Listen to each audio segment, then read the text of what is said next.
What's up, Chiefs Kingdom? It's your boy Chris Style. You are tuned in to Arrowhead Chief Podcast, episode 107, Victory Monday. We here. My guy Clarence will be following in soon. Got the top, my guy Ty in here. Got DJ and Marks in here. We're gonna talk about this victory and other things going on in Chiefs Kingdom. Let's talk Chiefs. Yeah, Arrowhead Chiefs. It's your girl, Miss Nicole. Queen of Hustle, baby.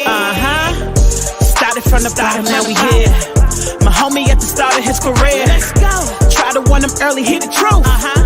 Tuning every Sunday for the juice. Arrowhead Chiefs Podcast, bringing all the news. If you missed the play, come back for reviews. Chris Style, out here rapping for the crew. Post game highlights, go subscribe on YouTube. If you missed the play, come back for reviews. Post game highlights, go subscribe on YouTube.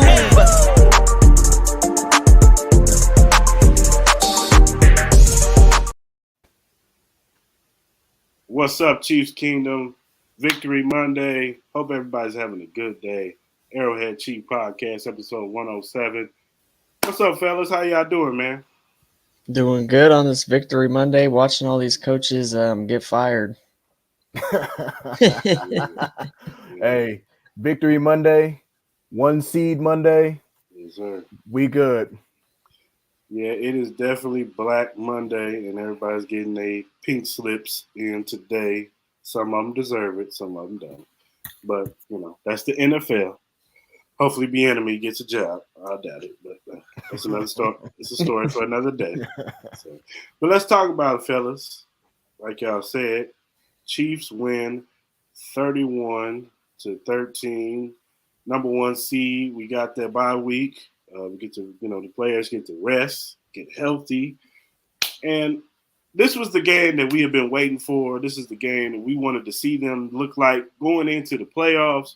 The past few weeks, it's been kind of, the defense will show up, but the offense will look bad, or the offense will show up, the defense would not look particularly good. This game, you could say, for the most part, other than the third quarter, but I just think they just kind of took their foot off the gas. Yep. And the defense was really good all four quarters to me. I think that they showed, the defensive line showed up. George Karlaftis, 6 sacks, and 7, out of 6 out of 7 games, last 7 games. Chris Jones, the closer, he gets 2.5 sacks. He's got 15.5 sacks. Great season from him. Mike Dana. Nobody's talking about Mike Dana. Mike Dana's been having a very good season. When he's healthy and on the field, he's been having a really, really good season. He's been adding that pass rush to his game. He's good against the run. Like, he's a good all-around solid defensive tackle, defensive end, because they like to put him inside and outside. And Carlos done that. When we signed him, we all was just hoping that he could just give us a little bit of what he used to do. And he hasn't disappointed. He's coming on strong in the last few, last part of the, the season, the second half of the season. He's been the Carlos Dunlap that we all expected him to be. He's big, lanky, knocking down passes, getting sacks, good against the run. Him and Chris Jones doing those stunts that they do where Chris Jones pushes the pile and Carlos Dunlap comes right behind him. Like, Spags has been mixing it up, And then the secondary, they had a great game, man. I'm saying, Yeah, he did. Justin Reed, Juan Thornhill, and they've been having pretty good games the past few weeks. They've been putting it all together. I think finally the game is starting to slow down for Justin Reed as far as knowing this playbook. He's not he's not out there thinking, making sure he's in position. He's flying around. He's doing good in coverage, and he's also doing good in the run support as a safety. And that's all we could ask for him. He's looking like the guy that we thought we were getting when we signed him. And Juan Thornhill, he's starting to get the turnovers. He's starting to be in the play, being helped, over the top for the corners that need help. And if we can get that type of safety help in the playoffs, man, there's nobody we can't beat in this playoff picture. So, what are your guys' thoughts on what you saw in this game? Go ahead, Mark, since you're the special guest. All right. There was a lot of good things that I saw in that game. I thought it was a good tune-up game. Like we said, division games are the best tune-up games to be able to observe and see what they did, especially the way they came out from the last time. The first meeting was against the Rays. They had a hard time getting going. Obviously, some of it was, because of the bad referee call and all that stuff. And of course, we had another one again. But overall, it was one of the better performances I had seen all year, especially from the safeties. The safeties was a Yep. sore spot for me. It was a concern to see like how are they going to look. I seen them get sometimes get snake bitten on a couple of double moves and whatnot, but they performed absolutely spectacular. A couple of times, like I remember last week, I had talked about the Bolton getting depth on some of those plays where they're getting over the middle. I didn't see much of that at all. And you're talking about a three-headed monster. You're not talking about the average Joe. So you're talking about Devontae Adams. You also have to stop Renfro, and you have to stop Darren Waller. Waller. That had to be the most well-played game and well-played strategy, especially by Spagnuolo, who doesn't get enough credit, I would say. I mean, despite what the numbers say as far as where they are ranking-wise, they absolutely performed to the absolute T. Also, McDuffie, he was doing what he needed to do. Snead, you saw him getting involved. Overall, I thought the defense got an A+ for me. As far as obviously with the defensive line, this has to be the most consistent defensive line that I've seen in years. Normally, we see the Chiefs have it together on offense, but not defense. They have it together on the defense, but not the offense. This was a well-complete game, even the special teams. There was no miscues. Yep. Tommy Townsend, my goodness, he had Been two having great. punts. He had Been two having a punts great inside the season. 5. I'm like, if he's not player of the week somewhere, granted, they probably might give it to Hines for obvious reasons. That's a whole nother thing. But he should be up there for conversation as well. That he did his thing. Mahomes was Mahomes. With him, congratulations on the record with him, of course. The running backs and everything we're starting to see is like Pacheco. He's starting to get hot at the right time. It's good to see Rojo this week, getting him active. Even so, whatever the call, everybody was saying their piece about the snow globe. I personally hate the name. I thought it was more of a tribute to Vegas. It looked like a human roulette table. That's what I'm going with. I'm going with the Vegas roulette Chief style. Say what you want to say. That's what it was to them. And people can hate on it, whatever. But let's take note though. We didn't forget about the victory lap. So consider a victory lap done on your field in the middle of a game. And that was a touchdown, but that's a whole different story. In that execution, you already named all the players. I had a hard time picking a player the other game that this past one because everybody performed so well. We'll get to that in a minute. We'll get to that. Yep. Go ahead, Ty. Yeah, so I agree with everything he said. Most complete game I've seen from this team all year, defense and offense. The defense finished this year second in sacks. The defensive line in this game played really well. Mike Dana, like you said, had 2 sacks in this game. Then you got Chris Jones in there. All them guys doing well, and we stopped the run. Josh Jacobs, what was it, 17 yards, 17 carries, 45 yards, averaging about 2.5 yards per carry. So they shut down the run game. They shut down the passing game. The defense overall, they were flying around. They weren't, like you said, they weren't thinking about where they needed to be in position. They were just there. They were making plays. Justin Reed over these last 6 weeks has played really well. He's only allowed 20 reception yards when he's in coverage, and he's able to come down and be in the box, stuff the run. Even we sent him on a blitz once in this game, and you've seen what that did. So Justin Reed, Juan Thornhill, the defense overall is coming together at the right time of the year. This is normally what happens with Spags defenses. Towards the end of the year, they really start to put it together, and we're seeing that this season. Yeah, most definitely. There's not too much I can, like I said, this game was a well-balanced, game on offense. Pat didn't have, the great statistic, game, but he was just efficient. Yeah. There was never one time when they got on the field where we thought, oh, man, this off. Even in the third quarter, I just thought they took their foot off the gas. But for the first half, the offense looked great. Kadarius Toney looks like an absolute weapon out there.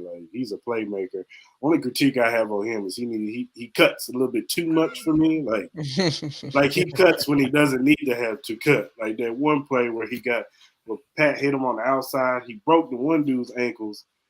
if he had just went straight, he would have got more yardage. But he tried to cut the other dude and ran into the ran into the defender and got tackled. So it was a 3rd and 1 where they struggled at.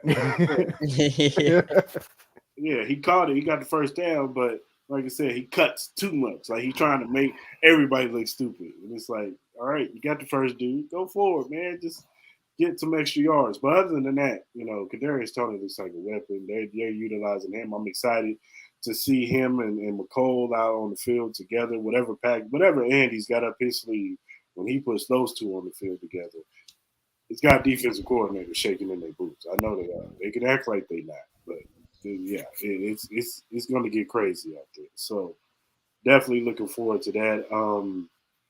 Yeah, man, I'm just happy to see this offense look good, defense look good, special teams, like Mark said, special teams was finally excellent. Yeah.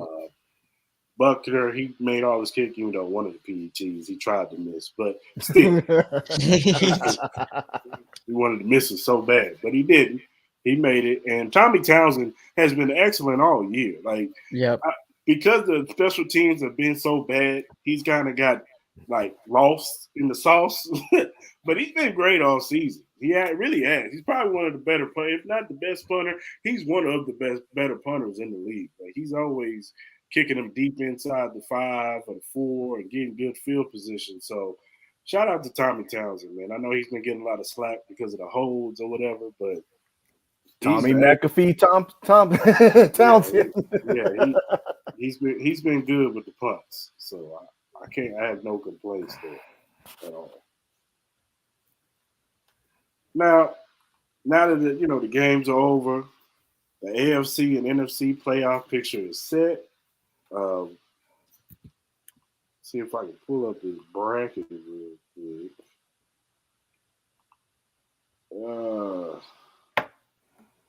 Gotta find it. Here it is.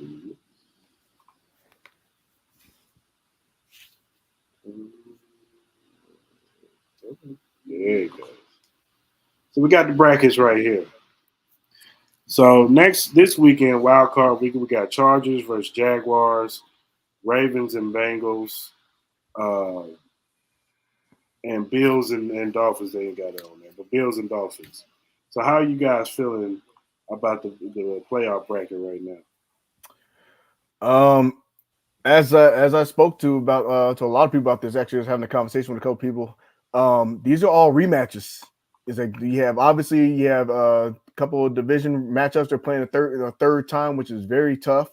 Then you have that Chargers and Jaguars, and the Jaguars in week 2, I believe it was somewhere early in the season. They went up there and routed them in LA. I'm not sure if they had all their pieces. I would say the Jaguars and the Chargers are going to be probably the most intriguing. The other games, Lamar Jackson coming back, he hasn't played in weeks, so that is definitely a concern. Mm-hmm. And then the last game, which is Miami and Buffalo. Miami played 2 really good games against Buffalo. The issue we have, and I was thinking we're safe to say all of us, is the quarterback situation. We don't know what we're getting.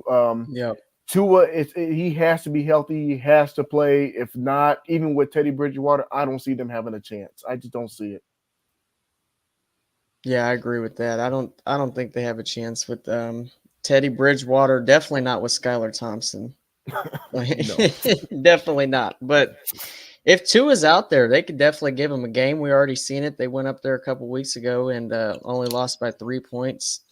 So I definitely think that they'll be able to give him a game. That offense is very explosive down in Miami. So will they be able to travel in the playoffs, though? We got to see, because you're going to have to be able to run the ball, obviously, against this team, which I think they can do. It's just them committing to it.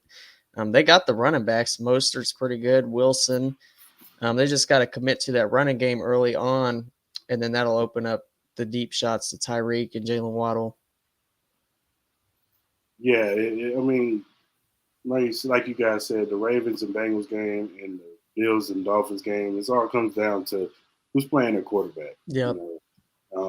If Lamar Jackson is back, and I know Mark said he's rusty, but I mean, even him being out there is a threat still. You know, with him running the football, and you know, even him passing. You know, even though people say he can't pass football, you know, that's another story for another day. Right. But if you're the Ravens, you'd rather have Lamar Jackson out there than Huntley or Anthony Brown out there, as you can see. So Lamar Jackson definitely is a threat. I don't know his situation. I know he's up for a contract. I don't know if he's like, forget you guys. I'm not about to hurt myself. His free agency come up. Good luck in the playoffs. Or That's what he should do. Good job. I'll be on the sideline like this with y'all. You know what I'm saying? Good play. He need to take his talents down to South Beach. That's what need to happen. But that's a whole different conversation. We're getting that in the offseason. We're getting into the speculations in the offseason. Right. No, but for real, I don't know how, because I know Lamar Jackson is very prideful.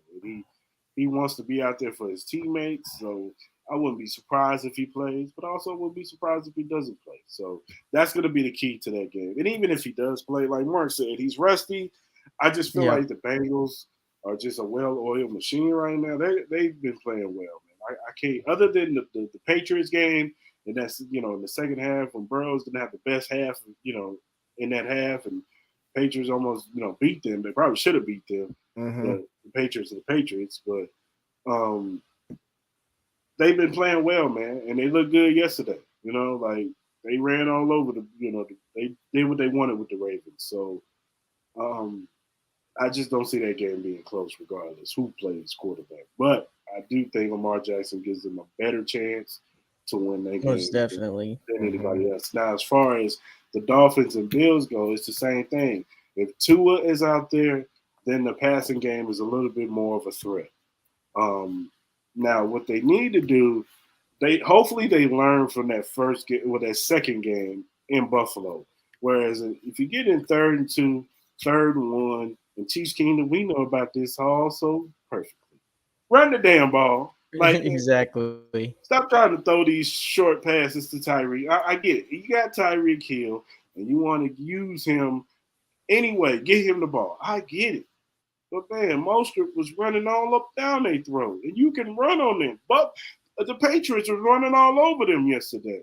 You can run on this team, and that's what you got to do when you're playing the Bills. Keep Josh Allen on the sideline. Keep him cold. Don't let him get hot. Because once the Buffalo Bills start rolling, man, it's hard to stop them. Yeah, you saw that yesterday. Once they started getting touchdown, they got another one. And it just once they get that crowd get to pumping. And hey, Dolphins, learn something from yesterday's game. Don't kick it to Naheem Pines. I warn you. Do not kick it to him. Don't think it's a fluke. Don't think it's, our special teams is great. No, don't kick it to him. All right? Because they running with a different type of energy. You know, first and foremost, shout out to Damar Hamlin. He's doing good, y'all. He's up. He's vibrant. He's talking. You know, he FaceTimed the team. That's beautiful. I'm glad that brother is well. And he's on his road to recovery, so shout out to him. They are playing for that brother. They are playing with a different type of energy. They are playing for him. So I'm telling you, Dolphins, you're gonna be out there with a different type of energy on that field. So you better come ready. You better bring it. And if you got Tua out there, Tua got to play because Tua's playing for his job. I don't care what anybody says. I agree. Tua is playing for his job in these playoffs. If he looks terrible, trust me, he gone. That Lamar Jackson trade is going to ramp up. Derek Carr, that's going to ramp up. Like any quarterback that's, a vet quarterback, they're going to be associated. Even the old man up top in Tampa Bay. Yeah, even that old man up top in Tampa Bay, they're gonna be talking about him going to Miami because he was already supposed to go there. They're gonna be talking about Derek Carr going there too. That's what I just said. Yeah, Derek Carr. Yeah, all of them. Yeah. So y'all better be ready. What's up, Brandon? What up, Brandon? Yeah, it's just like you said, but that don't kick it to Naeem Hines. I didn't understand. It's like, but at the same time, I'm like, this got to be one of the most undisciplined Belichick ran teams I've seen, which is For extremely real. weird. But that's why they are where they are, out of the playoffs. And the fact that this man is coming back for another season, I just saw that on the ticker. I'm like, what are you doing, Belichick? But whatever. Not our problem. Just like I said with that game last night, not our problem. We in. Let's take care of business. Exactly. I agree with that 1000%. Let's Mhm. kick back, relax, watch it play out, let the chips fall where they're gonna fall. Put down the high blood pressure Like for you 1 said, week. exactly. Just chill out, relax, no stress. Mhm. Don't be arguing with Chiefs fans about if Jacoby Myers is better than Juju Smith-Schuster. Yeah, that We ain't could got happen. time for that type of Yeah, stuff. That could happen. To the Raiders, yep. I agree with that. That's what I was saying the last couple weeks. I could see Davis pulling that kind of stunt. It's like, oh, let's see what Tom Brady got in the tank. I mean, they do got the weapons over there. We'll definitely say that. They don't And, got the defense though. right. That's what happened when you spend all the money and give it all to Devontae Adams. Don't fix all your pieces. Don't get me wrong, Devontae Adams is worth going after, but at the same time, you're only addressing half a problem. But hey, anything can happen. You say Tom Brady, that dude is like Thanos. That dude will not go away. So as long as he's still playing, even going into this week, I ain't ruling out nothing. I wish he'd go away. For real. Go get a job somewhere else. Leave us alone. He is over as a sportscaster, but hey, you want to take a couple more hits? That's on him. Now, let's talk about the NFC side, fellas. Yep. Let's preview you can talk about the NFC side. Now, with the Green Bay Packers getting the beats last night from the Detroit Lions, the Seattle Seahawks, they won that game against the Rams. They have the pleasure of playing the San Francisco 49ers. Man, I ain't gonna lie. I wanted the Seahawks to lose so bad Me yesterday. too. I really did. I wanted the Lions to get in there. Yeah. I wanted to see Detroit get in the playoffs. Detroit deserved it, man. They deserved it. Look, here's a quick side note about Detroit and everything. And you can say whatever you want to about Williams and that emotional speech and everything. God bless him and his situation and him hitting that record. But Detroit was 5-1 in their division. Yep. That team is coming up. They're coming. The only thing that separated them from getting out is just when you saw them playing like the big boys, like the Bills. Yep. Mm-hmm. Don't be surprised they start winning more games next year. Oh man, they just get to fix that defense. I guess you can roll with Goff one more year. I guess you can. Well, I don't know. Goff played really well the last he did 6 he or did 7 weeks. He did. He played really well, and he made some big throws in the games last night. He really did. So he played extremely well, but also consider this: they had the number 6 pick. They do. Yep. But I think they need to fix that defensive line. Add somebody with Aiden Hutchinson, or maybe get a corner. But I would fix that defensive line, get another pass rusher, maybe a Will Anderson or a Jalen Carter if he's still sitting there. Yeah, in the middle with him and I Aiden. think they should get Carter because they got a Hutchinson and then James Houston. What about him? Yeah. That's crazy. Yeah, that kid is good. No, yeah, definitely. So you got those two pass rushers with Jalen Carter in the middle, or even you add a Will Anderson to that. Yep. That defensive line will be lethal. So definitely they're on the uptick. You know what I'm saying? They got the receivers. You get Jamison Williams off season to where he can get acclimated to this offense more. Mm-hmm. You know what I'm saying? Because he's explosive, man. Yeah, Armin St. Brown. I don't care what anybody says. That kid might be a number 1 wide receiver. He's clutch. When Goff needs him, that kid is clutch. He's clutch. So I like Armin St. Brown. We'll see you boys in Tennessee or NLF. Man, y'all got to get rid of the Bengals, man. It wasn't looking too good on Monday. I'm just saying. It wasn't looking too good on Monday. I'm just saying. It won't be Indianapolis though, because they got a concert going on or something that week. They already turned Yeah, it down. it's probably gonna be Atlanta. It's probably gonna be Atlanta. Vikings I'm picking again. you know what? I'm picking the Giants to win. I that got game. the Giants, man. Giants got that defense. That's what I like about it. They fight for, and Dable is like, I'm telling you, coaching, when they make those changes, that kind of stuff matters. Granted, and I think you saw a little bit even with the Buffalo Bills offense when they played the really good teams. Dable is a difference maker, and it's transferring over into the New York Giants. Did I expect him to be this good this quickly? No, I did not. But the fact that they bought into it, the Giants are a legitimate threat. They are for real. Yeah, Because they got defense and they got a running game, and when you get in the playoffs, those will win you games. Yep. And they gave him a fight the last time. They won. The Vikings won on a 61-yard field goal, so it's unlikely to happen again. Yeah, most definitely. Yeah, and the Vikings, Kirk Cousins in primetime games, he falters. He's not good at all. Right. And I'm sure Justin Jefferson's sick of this man. So primetime Kirk. I know he was sick of him. We do get to see Jefferson in the playoffs. That's going to be. I want to see that. It's going to be great. It's going to be great. But you know what though? I also want to throw a shout out to a lot of these rookie coaches. There's 5 rookie coaches that made the playoffs this year. So that's going to be a factor too. I mean, you got 2 of them in one game. You got Miami, them having a new coach. You got Jacksonville, and I forgot who the last one was, but a lot of rookie coaches. So it's going to be, it's going to be a chess match. You have the experienced coaches versus some of these inexperienced ones, and we'll see how that pans out. You like that? I don't like that. I like his 13 seconds picture. Right. And now let's talk about the elephant in the room that everybody wants to talk. Yep. Them damn on Cowboys and Tampa Bay. Is it gonna happen? Frauds. Is it gonna happen? Is it gonna happen, fellas?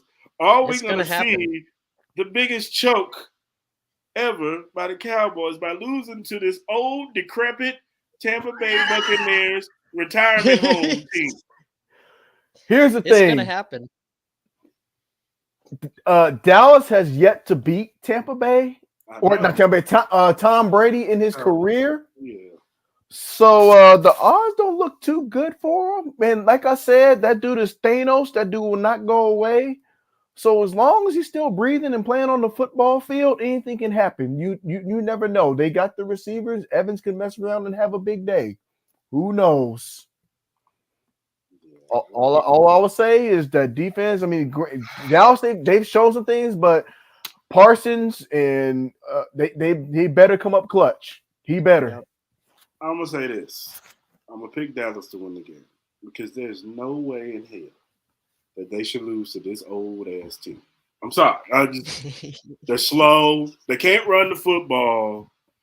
Their defense, is decent, but it ain't what it used to be. There should be no reason. No reason. He should, and you know what happened with Michael Myers? He died. He's dead. Yeah, after like 30, 40 years. Yeah, hey, it's 30, 40 years later. Halloween ends. But even so, though, I've always noticed some interesting trends and stuff like that going on in the NFL and the playoffs over the last couple of seasons. Like I think last year in the playoffs, all the home teams except for one had won, and then in the very next round, like all the road teams were winning. I mean, we could see one of those trends. Like who knows? Mm-hmm. But I see the prediction: Bucks 20 and the Boys 14. This is basically the McCarthy termination game. Let's keep it. Let's keep it a buck. If he don't get out this week, he's gone.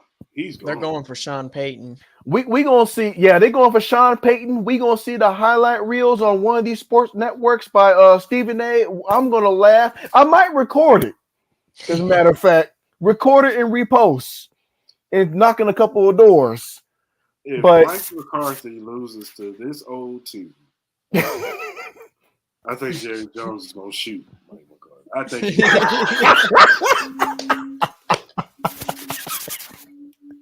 I think he brings him in the office, locks the door, and just bam. It's over. It's over. I mean, they already passed the first test, which I felt they had no choice but to.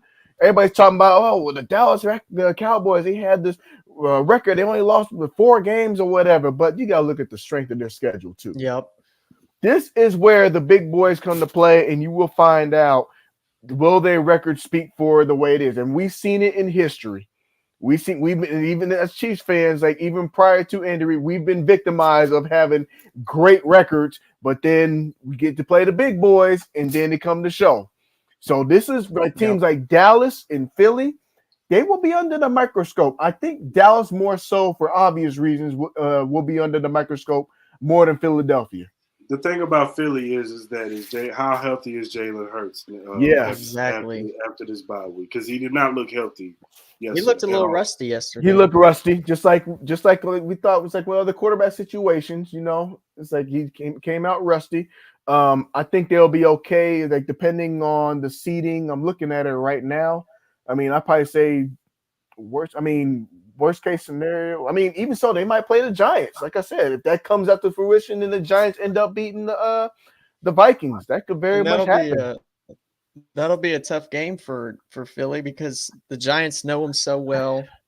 It's a division game. Defense. It's a division game, like you said. When you're playing a team 3 times in a year, it's really tough to beat a team 3 times in a year. I mean, no matter who that team is, like when you're playing a team that much.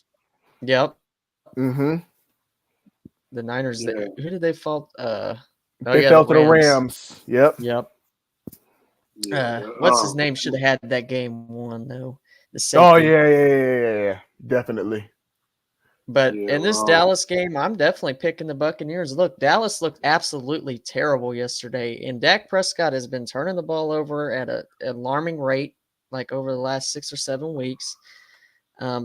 The running backs is the engine to that offense. Ezekiel Elliott, Tony Pollard. So they're going to have to be able to run the ball on this Bucs defense, which I think they'll be able to do a little bit. But Micah Parsons looked a little beat up yesterday. I don't know if y'all seen it. He was grabbing at his hand constantly. So if Parsons isn't 100%, then I'm just picking Tom Brady. I mean, I can't pick against Tom Brady against Dallas because, like you said earlier, he's never lost to the Dallas Cowboys in his career. Not once. It's hard because everybody's going back and looking like, oh, week 1 is like Tampa Bay took care of business against Dallas and everything. But also you got to consider that a couple people are injured.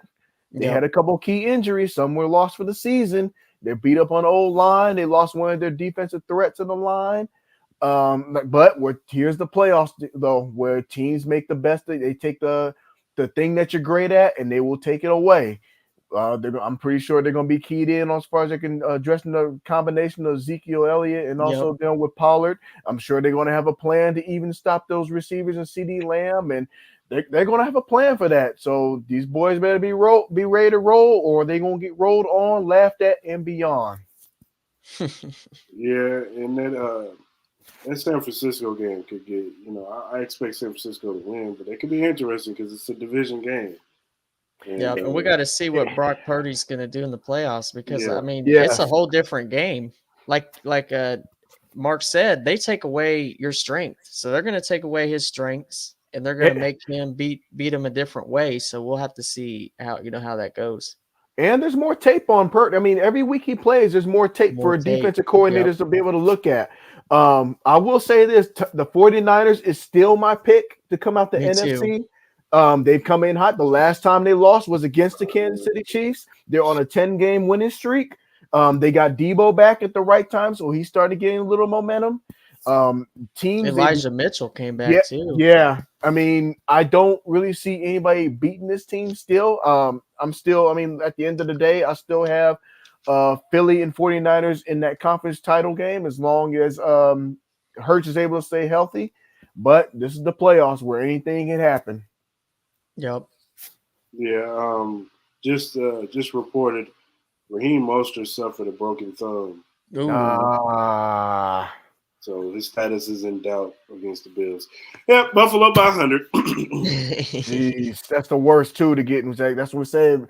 Health is important, and when you start to falter and you got players missing at the wrong time, and even seen that Chiefs in the Super Bowl when the old line started to get hurt.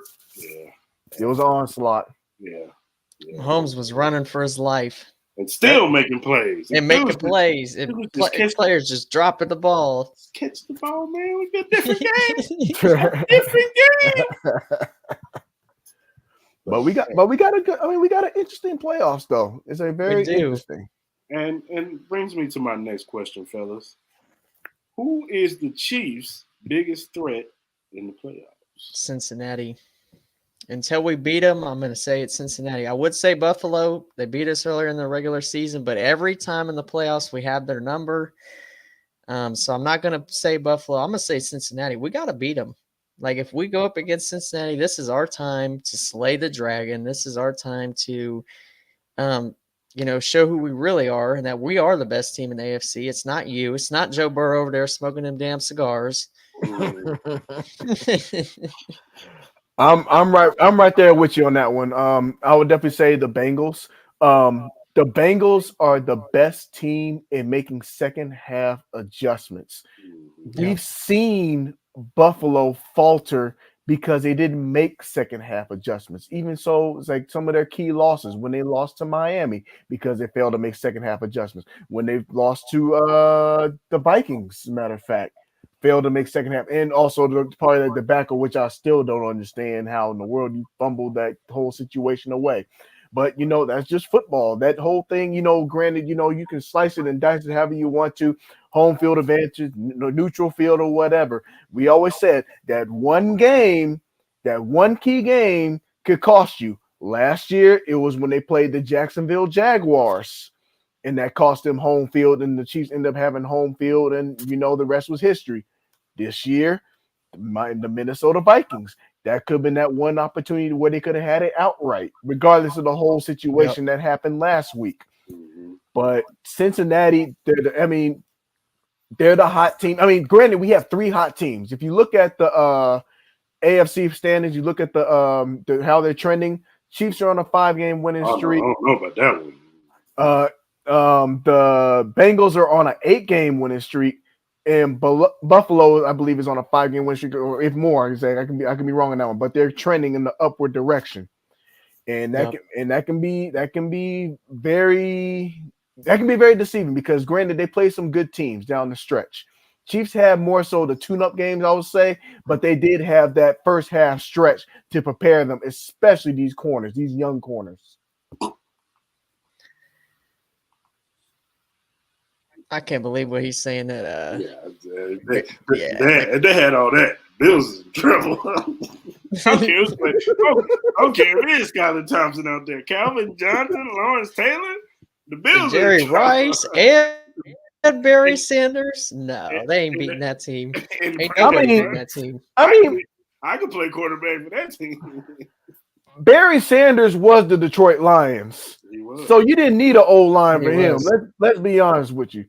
And then you talking about Calvin Johnson. Who's covering him? It's about Lawrence Taylor getting after the getting after Josh Allen. Who's covering Calvin Johnson?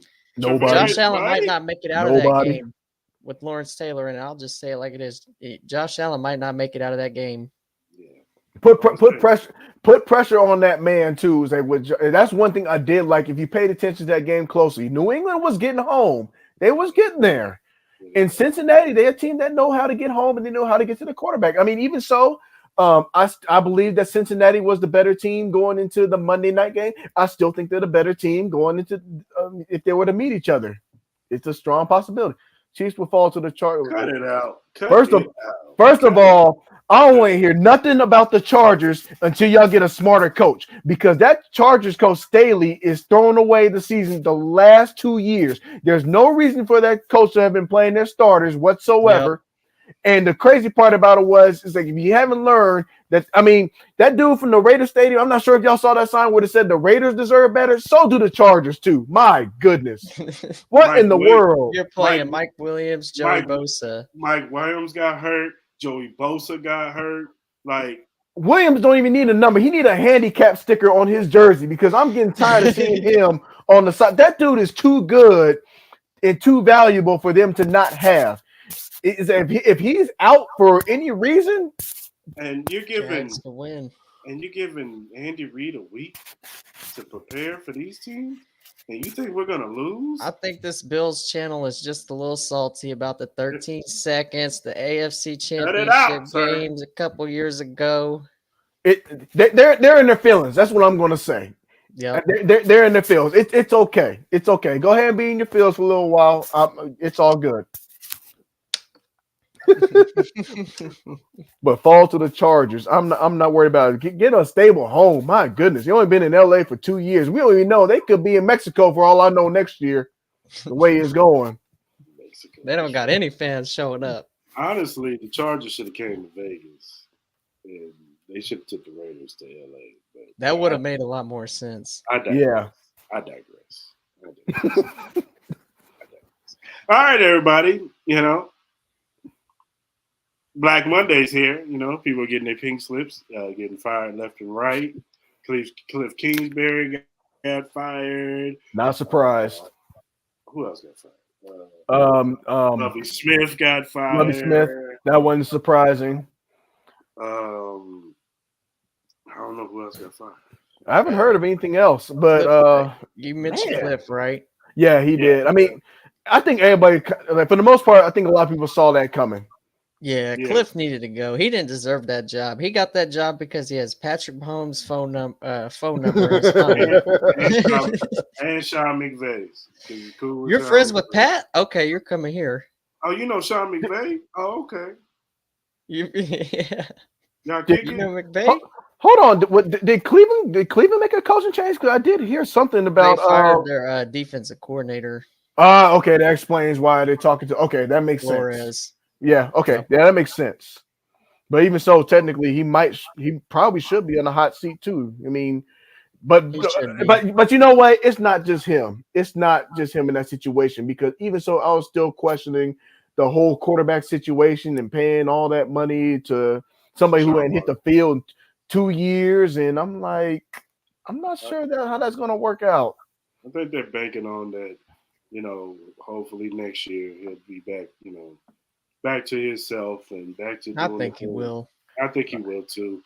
I just think he had to knock the rust off. He started looking decent towards the end, these last few games. So, off season with some more weapons, he got Amari Cooper, who's still a good wide receiver. You get another guy, a couple of other guys up in there. The running game is official with Nick, even with Nick Chubb, because I think Kareem Hunt is gone next year. Yeah. But, you get another running back with Nick Chubb, a young guy, more of a speed up guy, because I think that's what they need. They need a change up speed guy. Yeah, change of pace. Yeah. Different dynamic from Nick Chubb. Where I think Nick Chubb and Kareem Hunt are initially the same running back. They do the same thing. So I think they needed a change of pace. And I just think that next year you would have to watch out for Cleveland. If they make the right moves on defense and offense, they'll be all right. They're gonna be all right. It's still going to be a tough division. I mean, even Tomlin, he's for him to have this remarkable streak where they were, and it's been a remarkable. We've seen a lot of good turnarounds for a lot of teams. Jacksonville was a good turnaround team. Yep. Pittsburgh was a good turnaround team. Detroit was a good turnaround team. A lot of these teams have actually flipped the switch. We might see them in there next year because they might be just a piece. It just took them some time to be able to get going. I mean, Pittsburgh's situation was understandable. You're talking about trying to figure out situation. Yeah, you're trying to figure that out. Detroit, arguably with them, same thing as well. They gotten better, and when they got Jameson Williams, they started to get clicking, which is crazy though, because they had like 8 30-point games, and yet they still struggle. But like I said, they got to fix their defense. But they got a very young defense. It's promising. And then with the coaching staff, we forgot we still got to talk about, Indy, they're going to be looking for a coach. Denver going to be looking for a coach. They already put in a claim they want to talk to Sean Payton, and he's taking the interview. And Dan Quinn, and there's somebody else too. Jim Harbaugh. Harbaugh. So look out for Jim to take a job too. Yeah, this offseason is going to be interesting. Hopefully, I'm not gonna hold my breath, but hopefully Eric Bieniemy gets a job opportunity. Man. I could see Arizona. That's what I'm saying, man. He deserves an opportunity. I don't know about this whole he doesn't interview well crap. Like, what is he doing? Like, is he digging in his nose or something? Is he burping in the interview or something? Like, spitting all over the place. Like, what's going on? And drinking, got and a beer in his hand or something. but even so, though, I don't think we're done with the terminations. I mean, obviously, we're still going to have more. Oh no, we're not done But yet. I think we're safe to say that with this past episode, we just talked about this. Staley should be on the hot seat. He should.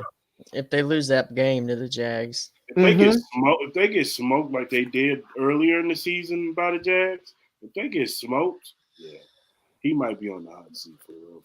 even if they just lose, he's got to go, in my opinion. Because if I was them, they're in a perfect position to get Sean Payton. He's been hanging out in L.A.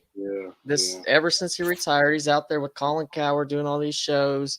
He's right down the street from me. Yeah, that makes a lot of sense. Way better coach than Brandon Staley. It's probably the most attractive job because you got all those weapons. You got that defense. Like it's basically Saints 2.0 for him. And he's gonna bring in Vic Fangio as the the coordinator. Like that, he's gonna maximize that defense. So, I would agree, man. However he loses, I would probably get rid of Brandon Staley because he makes too much questionable calls and he just does too much questionable stuff. Like yesterday, and the way he justifies it's horrible.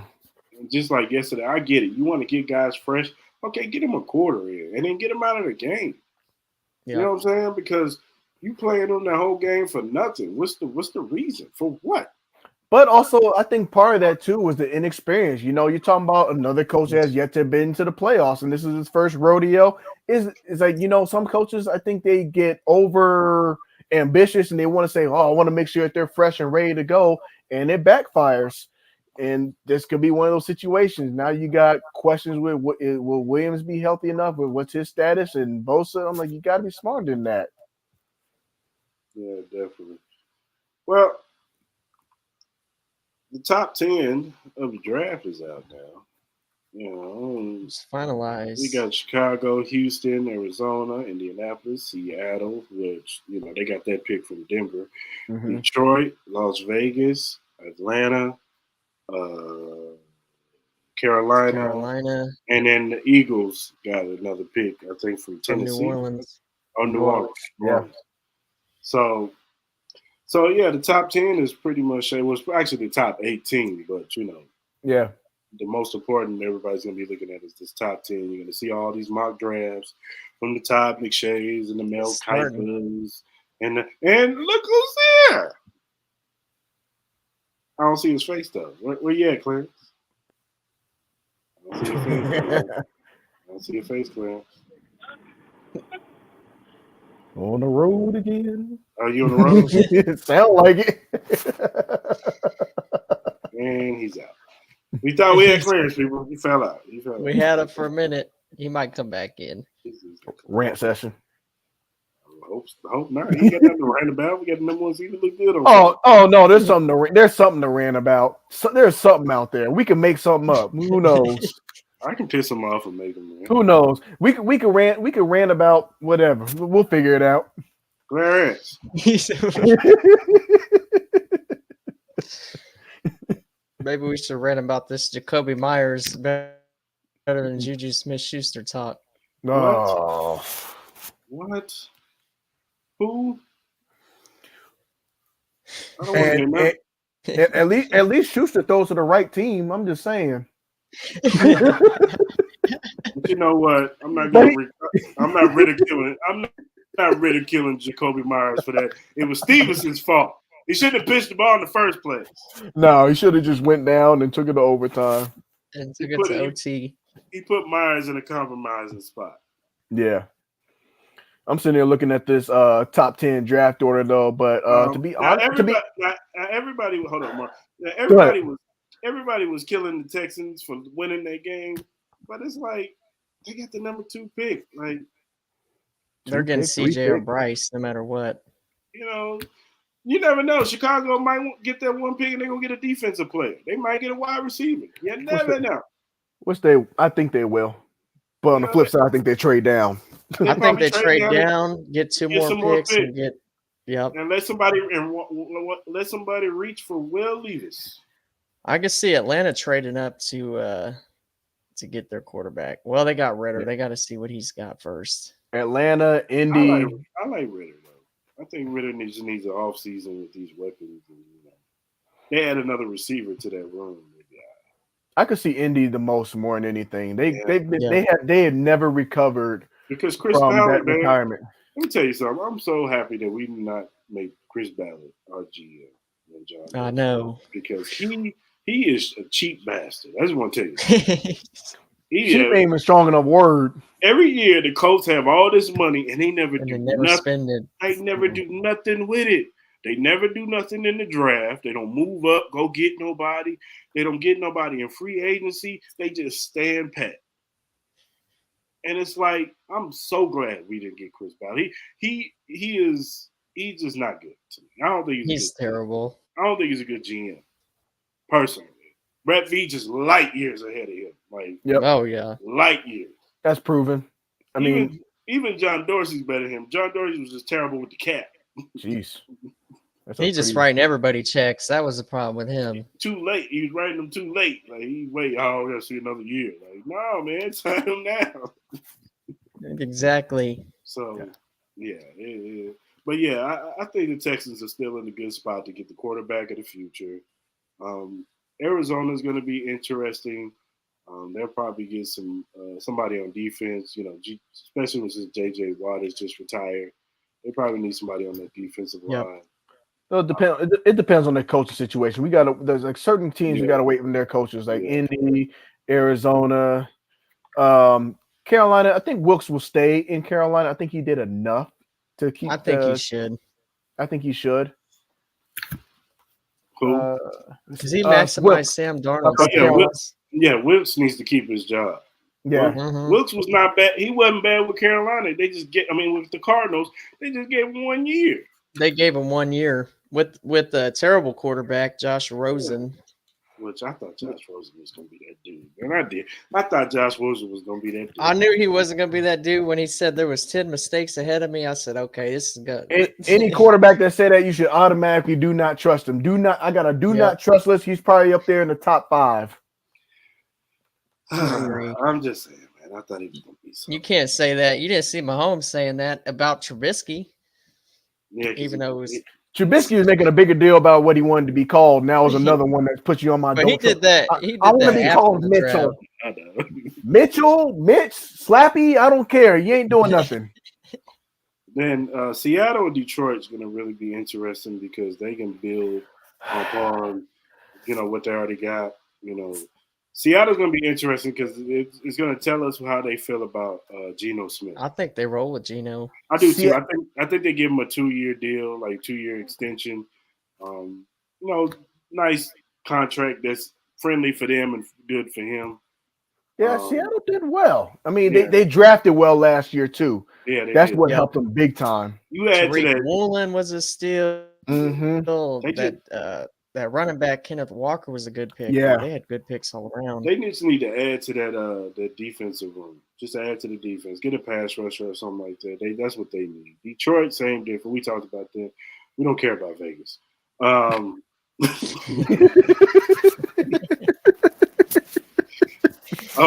They're going to trade that pick to Green Bay. They're going to trade that pick to Green Bay. Yeah, probably. The Vegas Raiders just need to go back to Sam Boyd Stadium if it's still standing, and then they need to earn it back. Yeah. How in the world did they go from an interim that found their way in and fought and played hard, did what they supposed to this? And then you got Mark Davis kicking people out or having people kicked out for having honest signs. I mean, you getting kicked out for being honest? And it ain't like he said anything vulgar. He didn't say Josh McDaniels is an asshole. when I see McDaniels, I'm gonna whoop his ass. Like he just said the man need to be fired, need to be relieved of his duties. You know what I'm saying? Hey, as a fan, he should have the right to feel how he feels. Right to do that. I mean, he'll be known as that guy that gave the one lone win to Jeff Saturday. A man that tweeted from this couch or studio or whatever said this team is horrible, proved the point, and beat them. I ain't mad at you, Raider fans. What if the Colts actually stick with Jeff Saturday? Like, I would not be shocked. Jim Irsay has been making boneheaded decisions. Ever since Peyton Manning and Andrew Luck left this building, it's just been downhill. Andrew Luck more so. Yeah, because Andrew Luck, they weren't ready for that. That hit them right in the gut. Like, I'm about to retire. I mean, what? Wait. They were not ready for this. But they made decisions that made no sense whatsoever. I mean, You went from Wentz to Matt Ryan. I'm like, I was scratching my head for about a good 30 minutes when I first heard about it. I'm like, what's the difference? I'm like, why? I'm like, is there another Matt Ryan I don't know about? That dude never recovered from the Super Bowl. He never has and never will, and probably should have missed. He missed his retirement window. Let's be honest. Everybody was talking about how it's time. Everybody was talking about how he blew that games into Miami or not Miami, Minnesota. I'm like, that was expected. They've been doing that all year. Yeah, man, it's time for Matt Ryan to put on the suit and talk football. Yeah. That is a glorified bank robber with a number 2 jersey. That's basically what it is. He's Chief of Holland. That's Chief of Holland. Okay, legal bank robber. There we go. Yeah. But that's basically what happened though. Atlanta paid him all that money. And the rest was history. Floyd Mayweather used to be the best legal bank robber, but now it might be Matt Ryan. Yeah. Shout out to Matt Ryan. Keep getting them checks. If they gonna pay you like Flacco. They paying Flacco. If I'm Matt Ryan, I sit and hold a clipboard and clap on the young man. Good job, man. Next time watch that cover too. Remember when John Elway said that Joe Flacco was still in his prime? When they got him that year. Speaking of Joe Flacco, did you see the video with his son? He's wearing a Tyreek Hill jersey. That's bad. Yeah, Tyreek Hill. He had Tyreek Hill sign his jersey, right? And then it was like he was trying to give his kids fist pound, and they was like not paying attention to it. They're like, the stars over here. He had to tap one of them. Like, hey, I'm over here. yeah, Dad. Did you even do anything, Dad? But you know what? But you know what? He's Joe Flacco. He won the Super Bowl. Yeah, right. At least he got one. But that whole retirement carousel, I mean, granted, even Rodgers, we got the question marks with him. And I said my piece about it earlier, and it basically came exactly how I thought it was. And Green Bay reaped the repercussions of it. Say what you want to say. Green Bay had a chance. No, they didn't have a chance for as long as they endured having to talk about this and were opposing on different sides and all that stuff. I said, this team is not going to make it. They were fortunate to get as far as they did. But, hey, now you got the off season to think about it. Yeah. Think about Jordan Love. He might be he's probably gonna. And to be honest with you, the one time where he got those reps, he looked good. He looked good. I mean, he looked good, and it also seemed like it was a morale boost too. It felt that way. It felt like the team was playing harder all over. Yeah, it felt like a second life. I'm like. Yeah, he looks night and day from what he looked like last year. Last year he looked like a deer in headlights. Like he looked like he didn't want to be out there. He looked more confident in his throws. Yeah, he looked more patient in the pocket, more poised in the pocket. Like he looked way better. And we know he's got the legs. He got the legs and he got the arm. He got the arm too. Exactly. Like he was like all light-skinned quarterbacks with the headbands. They get compared to Patrick Mahomes. We don't get compared to Patrick Mahomes. I ain't gonna lie to you. Caleb Williams might be the next Patrick Mahomes. I ain't gonna lie. Williams. I ain't gonna say it. Well, I said Mike. Caleb Williams is the next Kyler Murray. Well, first of all, Patrick Mahomes gonna put weird ink on his fingernails before a football game, so he need to cancel that. Yeah, that's true. And then, Caleb Williams, I mean, he still got another year, I believe. Yeah, he does. And USC, they're going to be that team to watch. So I think they'll be just fine. Lincoln Riley needs to go invest in some defensive 5-star players. That's what he needs. Yep. Because that's what he gonna get. That's why he gonna get knocked Well, out. Lincoln Riley teams constantly get smacked in the mouth and do nothing about it. That's why Utah beat them twice, because Utah is one of those teams that's going to smack you in the face. They're a tough team. They're going to make it an ugly game, and they cannot win games like that. Lincoln Riley has always struggled going back to Oklahoma. Yeah, that's what I'm saying. He need to go get some dogs on defense. And on that line. You better get in that transfer portal and go get you some defensive ends and some linebackers, brother. And maybe a couple corners, too, because, And that's why he got up out of Oklahoma. It don't do you no good to score 50 points and the other team scored 56. Exactly. 57, too. So, yeah. All right. Today, speaking of college. Yeah. National championship today, fellas. Are we going to see an upset?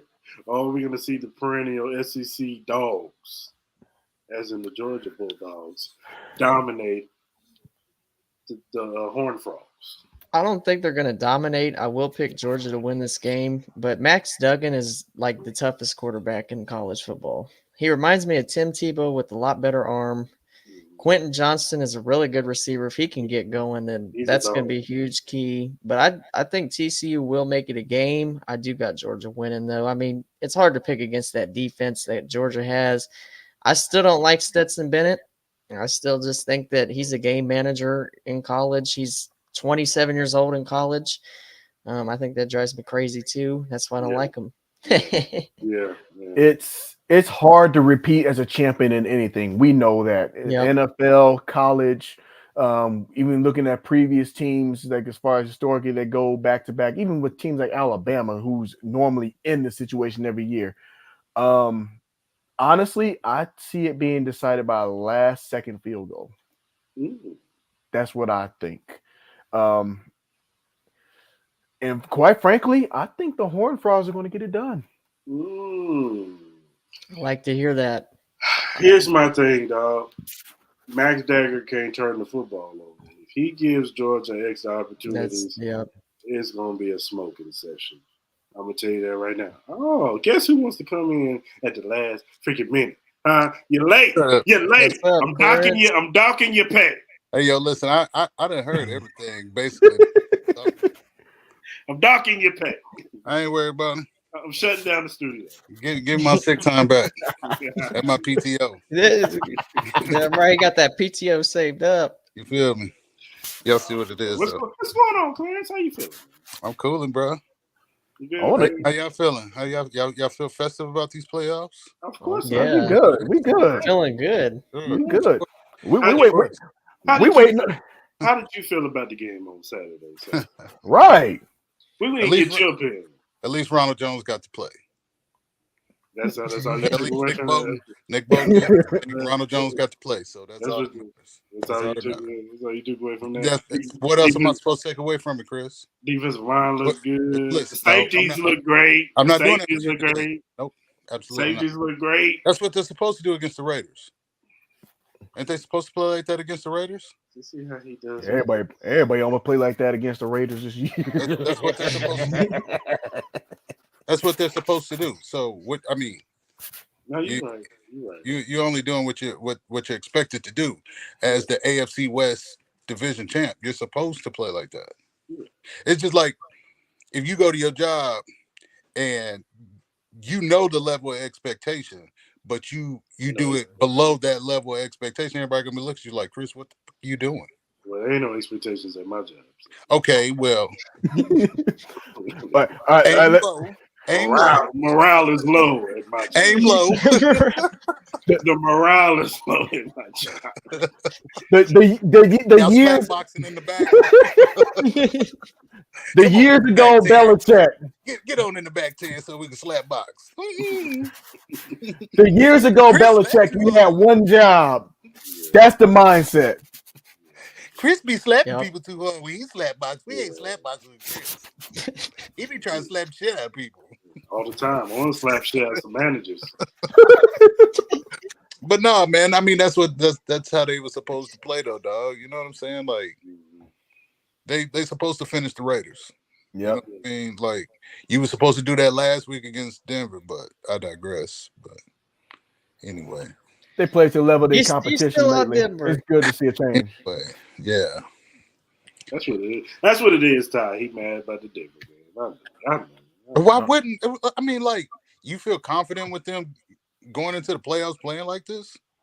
Like, do Playing y'all like they y'all did feel confident Saturday, I playing do like feel that? confident. They play after like they did Saturday. Saturday. Oh, They after play like- Saturday, they play like they this. did Saturday. Y'all feel Yeah. confident? Hey, But it's a different day. Okay, so you're gonna get that matchup that everybody wanted, which Buffalo probably would have dog walked the Bengals in that game, Chris. When you're talking about how the Bengals was up, The Bengals were being able to driving. They were up all of this, 7-3. like it was just It was about to 7-3. be. It was about to It be was about to be 14. 14-3. 7-3. It was about to be 14-3. They It was was seven- it marching was up and down that We field. don't know. We don't know. But have faith. You're gonna get that game. You're gonna get that game. You're gonna get Buffalo versus Cincinnati, and we'll find out. We'll Smoking find out. session. That Cincinnati game was well on pace to what I said was probably going to happen because I had Cincinnati beating Buffalo. And on top of that, I said Cincinnati had already gotten embarrassed on a Monday night game on Halloween We don't- yeah, you're right. We don't know. We don't know. But I Man, think Well, what we do know is the Bengals was winning 7-3. They was driving. we do know. That is fact, Ty. That's fact. That is absolutely. But you make a good point. I mean, Trouble. After a couple of drives, it looked like trouble. After a couple of to drives, be fair, the like, Bills were driving too, but Cole Beasley had that drop. They about to roll up that Buffalo pack. after a couple of drives, like that's what we gathered after a couple of drives, like but we since it's second half adjustments would have looked like. But since it's not a team that come out the gate though, like that though, they normally not a team that come out the gate. They usually come out slow. In That's the what I second took from half it. to make the Yeah, adjustments. they got up for their opponent. Like, look when they played us. You know what I'm saying? Like, they know it's the game. You feel me? Like, you put your best foot forward against playoff caliber teams, especially that top three. You know what I'm saying? You come out flat against one of them top three, you're liable to get your ass whooped real bad. You know what I'm saying? So I think it's just about Buffalo trying to weather that. You know what I mean? Like, it's in Cincy. You got to weather that and deal with it. It's a game of momentum. So you weather that. You get to the second quarter, and it's a 7 or 14 point deficit, and you figure the shit out and you pull it out. Yeah. That's how you win games. No, but all in seriousness, Clarence, I'm not sitting there saying they was going to lose and smoke, get smoke. I was just talking trash. But but seriously, though. Everybody knows shit you be on, Chris. But Buffalo, but the thing is that Buffalo couldn't afford. Buffalo couldn't afford to march down that field. If Cincinnati had scored on that drive, they couldn't afford to march down that field and kick another field. That's what I will say. You cannot, because points are a premium in those type of games. But when you look at it, that's why you got a Stephon Diggs. You got a Josh Allen. That's why you got a Dawson Knox. Gabe Davis. You got those guys, and you expect those guys to play at a higher level when you are behind by 7 or behind by 10 or 14, whatever the case. The expectation is, Stephon, I don't give a shit if it's double coverage. Get open. You know, Dawson, if they put this linebacker on you, smoke his ass. You know what I mean? Devin Singletary, get between the tackles, get small, and bounce. James Cook, listen, James Cook is by far one of the most explosive backs in the league, dog. Like, it was just so many elements that you just didn't get the option to see. But a little faith, your ass is going to get that option. It may have to go, since he may have to go to Buffalo, but you're going to get it. You're going to get that show. Yeah. They're going to get the people what they want. Is that game going to be at a neutral site, Cincy and Buffalo? No, I think Buffalo has outright in that one. No. It's not. I'm going to tell you why it's not. Because it's not the Chiefs versus Buffalo. That's why it's not. What the fuck is the Bengals? But you know what? Clarence is telling the truth in that situation. because nobody gives a shit about because Philly noodles. Nobody. the last 2 years they have done everything in their power to cater to the Buffalo Bills, whether it been a rule change or neutral field Yep. or or or Overtime. or overtime or roughing the passer. They even tried to help them in against Minnesota, and it still And, didn't work out. and who likes chili and damn noodles? You talking Don't nobody eat that shit, but about the motherfuckers bag. snap still. Keep it a buck, man. Shit, that's true now. Fuck it. So what's your thoughts on the playoff picture, Clarence? So obviously Buffalo is beating Miami. Mm-hmm. Since he's beaten Baltimore, unfortunately. Even with Lamar coming back, it's that Baltimore offense is still what it's going to be. Run heavy, Mark Andrews, not a lot Yep. of finish. The Greg game, Roman's still calling plays. the game I'm not sure of is that Chargers Jags game. Mhm. Granted, week 3, Jacksonville went to SoFi, beat them 38-10, but that was week 3. This is a totally different team.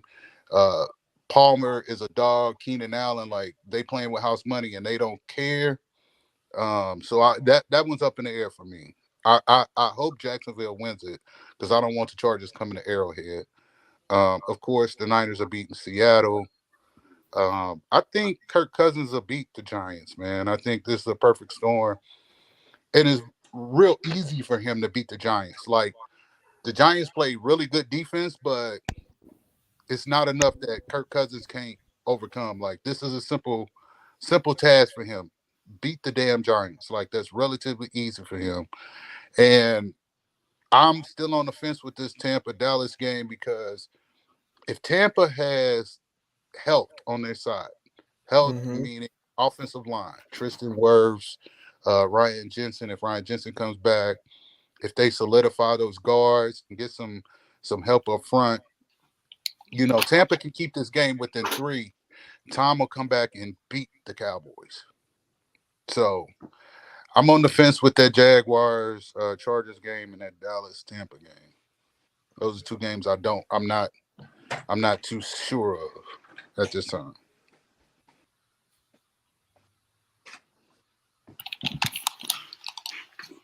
My bad. What you doing, Chris? I thought somebody was knocking on my door. I'm making some chicken pot pies. No. Thought somebody was knocking on my door. This watchtower, open it up. What was you saying about Dallas and Bucks? My bad. No, I just said the only thing I'm unsure of is if it just depends on their offensive line in Tampa. You know what I'm saying? If the center is back and the guards, if they can shore that up and get at least one of them guys back along with Tristan Wirfs, I mean, a 3-point ball game going into the 4th time can pull that out. So Yep. I don't know. You know he will. Yeah, I don't know if Dallas is ready for that. And they haven't been trending in the right direction. Yeah, like Mike McCarthy should have kept them out yesterday because they clearly were not in it. They was just trying to make sure that they didn't get hurt. You know what I'm saying? Like you can tell when teams is like, okay, let's just get through this. Let's stay healthy. Yep. Let's have no. He want us to play for whatever reason. I don't know why. Let's get through it and let's try to stay healthy. And it is what it is. You know what I mean? So I think that was why Dallas only scored 6 points. But I mean, you could say, well, they don't have no consistency going into the playoffs. But I mean, everybody know that's a different breed of animal when the playoffs happen. Like the lights are brighter, everything's faster, it matters a lot more. So it's still up in the air what kind of team we're gonna see from the Cowboys. Yeah, for sure. I mean, if that game is close into the 4th quarter, like you Tom gonna get him. Tom gonna get him. Tom and gonna then get him. say his farewell and go to Santa Clara next year. But that's another Tom, you need to come on to San Francisco, bro. Come on home, Tom. Go on home, Tom. He needs to retire. No, he don't. No, he don't. Go sit his ass down somewhere. No, he don't. Go raise some damn kids. He make $500 million to sit on TV. Listen, right. He need to go to. I'm being a deadbeat dad, Tom. He need to go to San Francisco. He need to play in San Fran for 2 years. like Brock Purdy or Trey Hey, Lance, the son gonna be on and win a TV ring. crying in about 5 years. Talking about Tom wasn't there for him. Listen, I had to put on a football costume for him to love me. listen. That's cap. That's cap. But I digress. Come on, go play for the Niners, Tom. That's what you want. Anyway. Clarence, who do you think is the biggest threat in the playoffs? Outside of that Bengals Bills, it's got to be the Chargers. It's got to be the Chargers. And why do you say that, sir? Because the Chargers just don't give a shit. They don't care. They obviously don't give a shit because they played their team yesterday and got Mike Williams hurt. Hey, be that as it may. And Joey Bosa. Okay, be that as it may. If it's a Chiefs Chargers game, are you biting your nails? Are you worried? Hell no. I'm worried. I'm biting my nails. You are lying, bad. Boots. Yeah. And then I'm broke as shit. I bet on the wrong team. I ain't say we was gonna cover the spread. I just said we're gonna beat them. Hey man, no, we're lying because you already know the Chargers coming to Arrowhead is an issue. We're gonna put that snow globe on that ass, boy. Sure you are. Sure you are. Sure. Then you sitting up there scratching your head like, well, damn, I ain't know Austin Eckler could do all that.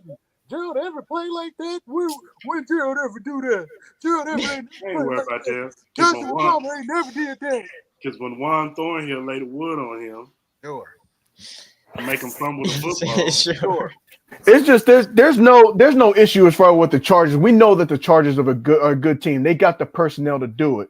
But the coaching is subpar, and it's cost them a lot of situations. It's cost them a lot of games in the last 2 years, which alluded to why we had that discussion. Why, if he were to lose in the earlier rounds, if he lose in this first round, that Sean Payton, that would be an ideal destination because Sean Payton don't make them kind of stupid mistakes. I think the Chargers would say, "All right, dude, this is your first head coaching gig. You learning as you go. Last year, we were right there." This year we was able to get in. I can't use that as an excuse when 5 rookie coaches are in the playoffs. Brian Dable ain't making those mistakes. Kevin O'Connell ain't making those mistakes. Oh, but it's the analytics. It's these coaches that are playing these analytic games. It does not work. And all these coaches, even with Cleveland, they love to roll the dice. We saw how it didn't even get in. Chargers, they've had a bad history doing that. I think it cost them at least about a good 5-6 games last year. So y'all think the Chargers could get Sean Payton? Yeah. If he's available, yeah. Hell yeah. Sure. You got Justin Herbert, Keenan Allen, Mike Williams, Austin Eckler, defense. In LA? It's LA. Okay. Yeah, it's LA. Let me the Chargers they're not getting Sean Payton. Okay. They coach is not getting fired. Denver ain't. He ain't going. I mean, with Sean Payton, I think. If y'all think Staley's getting fired, y'all delusional. Okay. No, I would fire him if we lost the playoff. If he would have lost that game in Indy, he probably would have lost his job. Yeah. The Indy game dictated whether or not Brandon Staley was keeping his job. I don't. That's a low standard. You got all that talent in you. But they needed that win to get into the postseason. They needed that win to get into the playoffs. What do you mean that's the standard? They haven't been to the playoffs in how long, Ty? They needed to get into the postseason. I don't put nothing past these owners. But even victories. You haven't won the AFC West 7 consecutive years. You know what I'm saying? Like your building block should be let's get into the postseason. Don't bring that up, Clarence, because you wanted to fire the guy. That ain't the truth because even so you could ask any analyst. Period. Chris. You wanted to fire the guy that got that. You wanted to fire Andy Reid last Monday. I was asking. I asked the question. What? Okay, so y'all expect me not to ask these damn questions? Y'all sit up here and y'all entertain people on Twitter all day that be saying this shit, and then y'all want to get on me because I asked the fucking question. When y'all sit up there and entertain that ignorant bullshit on Twitter, are y'all fucking high on coke? Nope. I'm gonna Johnson in the alley somewhere. But even so, though, I'm gonna counter that statement though, as far as with the Chargers and everything. Talking about it was the first time. The expectation was the Chargers were supposed to be the top dog, and they've been saying that the last 4 to 5 years. But how can they be the top dog when 15 is kicking everybody's ass every year? And granted, Because they expected a downfall. Everybody was talking about Herbert was going to be the guy that surpassed Mahomes, and guess what? Mahomes is so. But that's on them, Mark. Like shame on you for thinking that 15 was going to fall off a cliff. Shame on you for being that dumb and naive. Yeah. And then the Chargers invested all this money to stop a man and fall short anyway. J.C. Jackson, yeah. So the expectation was, okay, so we're going to win the West. Oh, well, Patrick is still Patrick, and he's still doing ignorant shit to us and breaking it off in us with no Vaseline. So I guess the next best option is to get in the playoffs. Can we get in the playoffs? Move it up. You know what I'm saying? Like, that's the only hope you got. When you see him come out and throw 4 touchdowns against Arizona, you like, shit, he ain't had no Tyreek. And he just, how many he throw? Man, God. You see, well, I guess we just gonna get the playoffs. Hopefully we can be a wild card, and we can be a wild card. We good. You know we what got I'm saying? a chance. I mean, shit, man. Come on, if an owner in the AFC West has this grandiose idea that they are beating the Chiefs anytime soon during this Patrick Mahomes era, listen, let me tell you something. If you own one of these teams in the AFC West that's not Kansas City, your best bet every year is to hope that you can get a 6 or a 7 seed or a 5 seed because you're not winning the division. As long as I'm seeing it here, you're not winning it. You might as well accept the fact the same way Buffalo, Miami, and the Jets accepted the fact when it was Tom and Bill running things in the AFC East for all those years. Yeah, they accepted it. They didn't even try for like 10 years. See what I'm saying? Just accept the shit. You got you a good quarterback in Justin Herbert. You got some nice pieces around him. Accept that shit and accept the fact that Patrick Mahomes is his daddy. There's certain shit you just got to live with in life. And that happens to be one of them. Patrick Mahomes, his daddy. Just like Patrick Mahomes, Josh Allen daddy. The only one he ain't daddy to is that motherfucking Cincinnati. Smoking them damn cigars. Man, fuck Cincinnati. You hear me? Again, I said it. Fuck Cincinnati. That's what I'm talking about. Get him a t-shirt. Kiss my ass. Chili on some goddamn noodles. And y'all, man. Ooh, I still ain't flushed that shit. I'm working on it. I'm working on me. So I'm trying to flush that Cincy shit. I'm still trying. We'll get a chance, Clarence, in the playoffs. Buffalo is beating them. Oh, is that right? Cincinnati's not leaving Buffalo because Cincinnati will have to go to Buffalo. They're not getting out of Buffalo with a dub. I want Buffalo to win because I don't want to hear these goddamn fans talking about, you got lucky. It's like you got lucky you didn't play us. And just like Ty said earlier, Kansas City needs to beat Cincinnati. Kansas City gotta beat Cincinnati. I want to see it. The only way Cincinnati fans will stop all of this. Oh, well, y'all don't respect us. Y'all need to give us some respect. Listen, go on and beat the motherfucker y'all need to beat in this. Because all it takes is one win. Yep, one win. Beat Cincinnati one time and they shut up and they go away. That's all Pat got to do. They scatter like some roaches. And it ends it. It ends it. And I'm tired of chili and noodles. I think Zim and them will be right there, still talking shit. They will. That's okay, but I don't have to entertain it on my time. Nope. I can tell them I hope they get bit by a goddamn tiger with COVID and block them. I don't have to entertain their ass no more. Dang. God damn. I'm just being honest, bro. I don't have to listen to that bullshit no more. I had to swallow a lot of shit and accept it, and it hurt and it stung like a motherfucker. Like y'all, yeah, they really lost in Cincy when everything was set. Everything was set, dog. And if Andy Reid come out with this bullshit in the playoffs, I'm gonna be hot because it don't make no sense. He's gonna be wanting to fire him. You maybe, Todd. Shit. Who got time for Pat throwing 42 times when you got a bell cow in the backfield? You got balance that you can bring to a football game now. You got I do Eric agree with McKinnon that most defenses cannot account for, be it in the run game or the passing game. So utilize that and give Pat the ability to have an easy game where he can play action pass, man. Kadarius Toney, man. Let him play action pass. You know how much of an easy game that is for Pat when he has a running game that's working and he can just play action pass and get whatever the Go to wide open guys all night. Wide open. You talking about a Travis being wide open. Think about that. Tony. Kadarius Toney of Cole coming back. He on his way back. For me, it's not even, for me, I like how you throw it at the offensive side of the ball, and all that stuff do need to happen. They do need a wake-up call as far as in the second half, because that's been the story for the last 3 games. Where were they in the second half? But my concern over the last 3 games is the defensive line, because they had not been able to get a hand on Burrow, which I'm having a hard time trying to understand. How in the world was it like in those first couple of rounds, the other teams were able to get to him 5 and 6 times and have these high sack numbers, and even with the Rams. But hold on, Mark.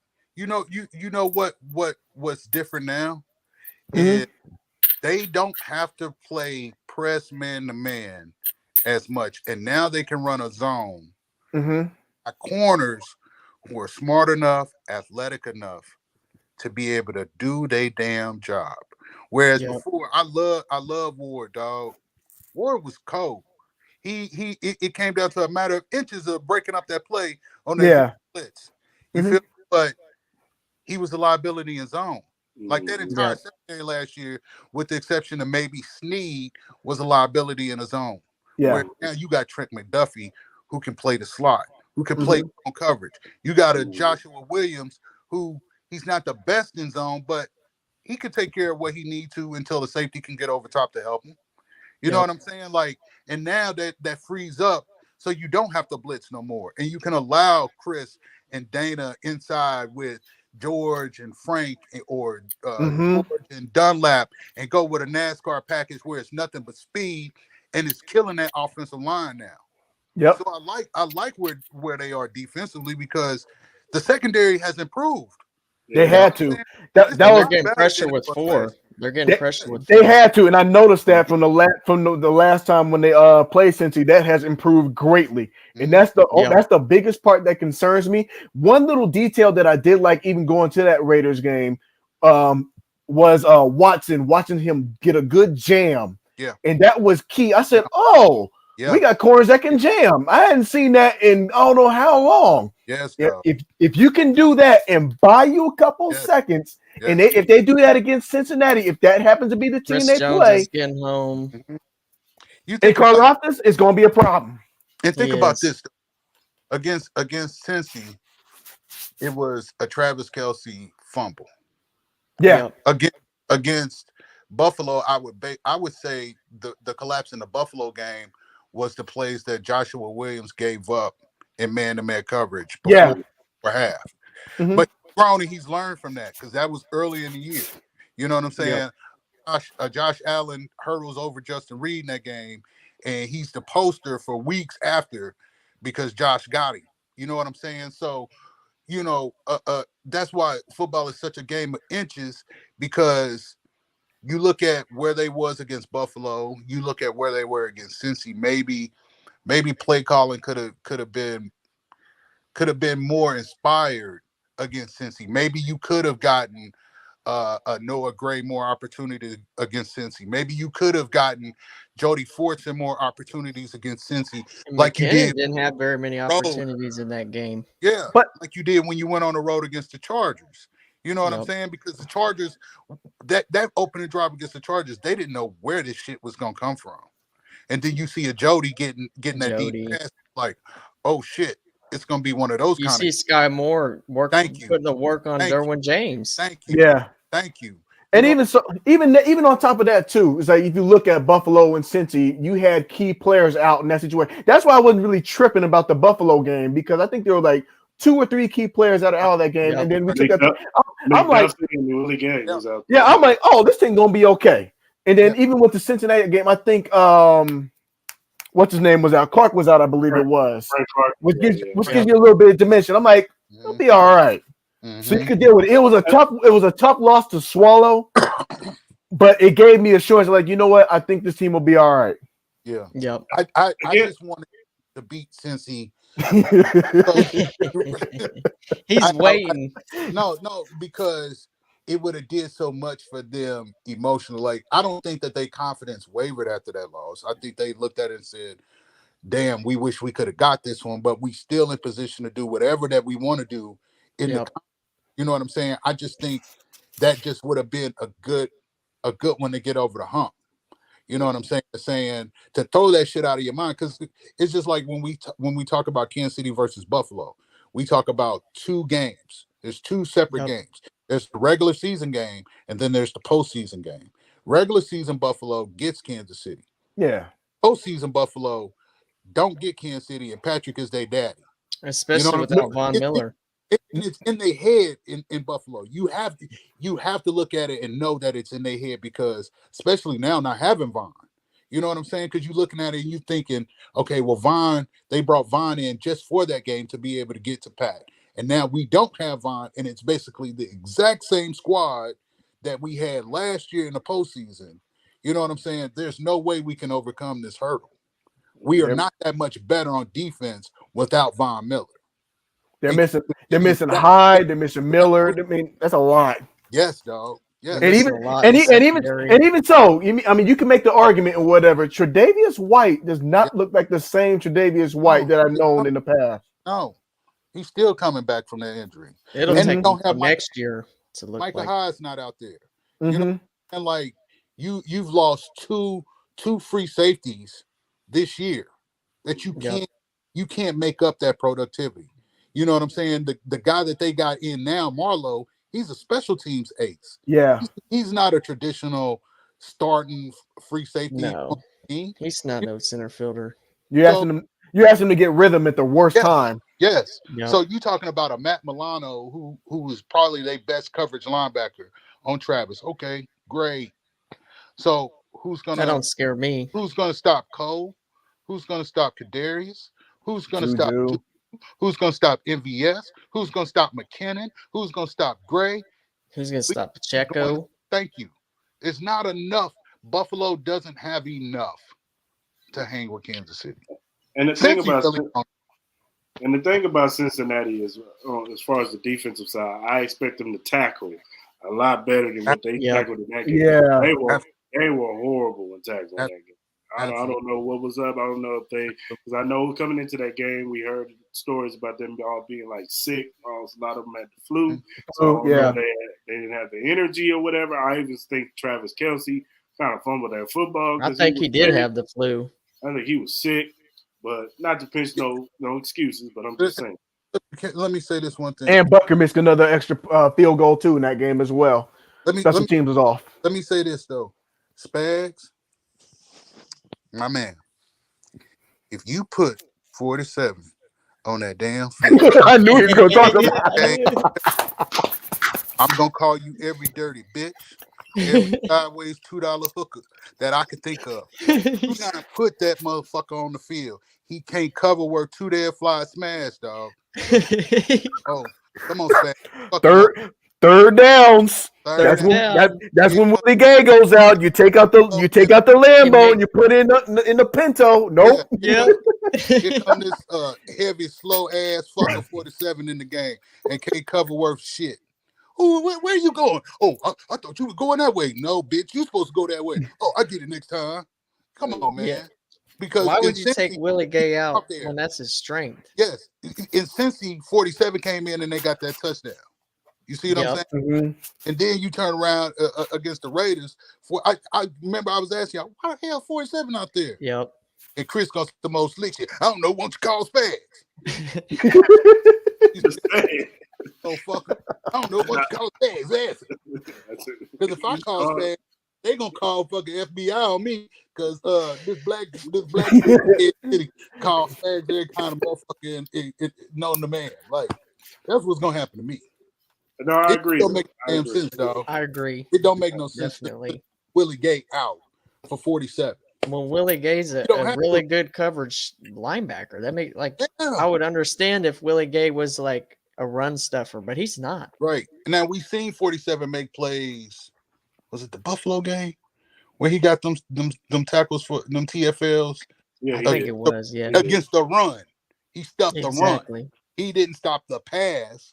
So why is he out there on obvious passing downs when you know he can't cover man to man? He too damn slow. Why? Why? Now why is trying to get that bullshit? This is the same. How Spags is. This is the same guy who chose Big Neiman, who chose Dan Sorensen over Juan Thornhill. So listen, it took weeks of Dan Sorensen getting his boots smoked. You may be away with 47. It took months. No, it was that. I remember that too, because even so, in the early part of the season when they were terrible, and I pulled up the numbers and Chris, he could pull this. He could probably pull up the episode where I brought out the numbers and I brought out the papers. This dude is the worst DB in the NFL statistically. Mm-hmm. That's amongst every corner. That's amongst every safety. He was dead last. The only person that was close to him was Mike Hughes. Mm-hmm. He only played like 3 games. Mm-hmm. That's how bad it was. Mm-hmm. And people were defending him. Well, he made the big tackle against in the playoff game. Damn on that. That was the one time when he got lucky, like the interception. He did that, whatever that was, on the way into the end zone. Give me a break. You can get away with Harris being out there against a Jacksonville squad. Yeah, our Raiders still come to Arrowhead. But if the Chargers come to Kansas City, you better not put 50. Because Gerald Everett will be grinning the whole game like, I've been cooking this motherfucker all day, and the damn defensive coordinator just keep letting me do it. Gerald Everett will fuck around and have 4 touchdowns in Arrowhead because 47's on the field. Don't listen. And truth be told, that first matchup too was like the reason why the Chargers screwed up was because Everett was tired. They never pulled him. Oh. They happened to get that pick 6. Oh, I'm telling you. The Chargers is the team that I do not want to come to Arrowhead. Because they just don't care. They've won here before. They have the confidence that they can win here. Jacksonville, you can overwhelm Jacksonville. Mm-hmm. All them, just with the crowd noise alone, and it being that environment of Arrowhead and the postseason and Trevor Lawrence, a lot of we don't know what we supposed to know kind of feel. But when you get a Chargers team coming to Kansas City, it's like this is just like any regular season game that we've played here. This shit don't matter. Like none of that shit matters to them. They got 2 of the 3 division losses, I think, because the Raiders have 1, the Chargers have the other 2. Yes. So I mean, I'm hoping Jacksonville can knock the Chargers off, but I just don't know. It's a possibility. It's a possibility because Doug Peterson is a coach that's not afraid to pull all the stops. I mean, we saw him do it even when they came to Arrowhead the first time. They caught the special team sleeping. Mm-hmm. It's a possibility. On a Super Bowl, it is. Man, he beat a New England Patriots team. You know what I'm saying? Like, how to win ball games. He know how to win ball games, and that defense has been just ascending every game this year. Like, I mean, we shit on Dak for the picks, but they closed out the Cowboys. You know what I'm saying? And they came back in that game against the Cowboys to beat them. You dig? Like, Jacksonville is built to be able to ignorantly win a game on the postseason. They got the pieces. They got the pieces. They got the weapons. And next year they're gonna be even more. Yeah. You get a Calvin Ridley. You get Calvin Ridley in there. Will he? How that's the most unreal thing about it is, so y'all got a Calvin Ridley Yep. that will be completely healthy. Yeah. Yep. And you Ready putting to him go in from day one. that situation, like that shit ain't even fair. Then you got That Christian Kirk playing back in his primary position, the slot. Yeah. thank you. And then you got Travis Zay Etienne Jones on the other outside. healthy relatively the entire year after coming back from a foot injury. You know what I'm Yep. saying? You get you a battering ram. You get you a Kareem Hunt. Yeah. You know what I'm saying? Because Dougie P's familiar with Yes, you get Kareem That's Hunt. true. Hunt. All of a sudden, Jacksonville With looks like Etienne, yes, like a Mhm. Super Bowl team. yes. They got speed on defense. I mean, That defense is young too. Say what you want about Cisco, but the dude is good. man, Yeah. this so. Dong, dong, dong, dong, dong. Fuck him. All right. Well, we talked about it earlier, man, but it's Black Monday. Everybody's getting fired left and right. Yeah. Everybody's getting their pink slip. How you feel about Black Monday? Cliff Kingsbury. I mean, I seen Cliff coming. Like it Yep. shouldn't be a shock to nobody because they open up. There's been seasons where they'll start 7-0, and then they'll hit this skid where they just start losing a bunch of games. And and for real, honestly, in Arizona, those teams were never properly put together.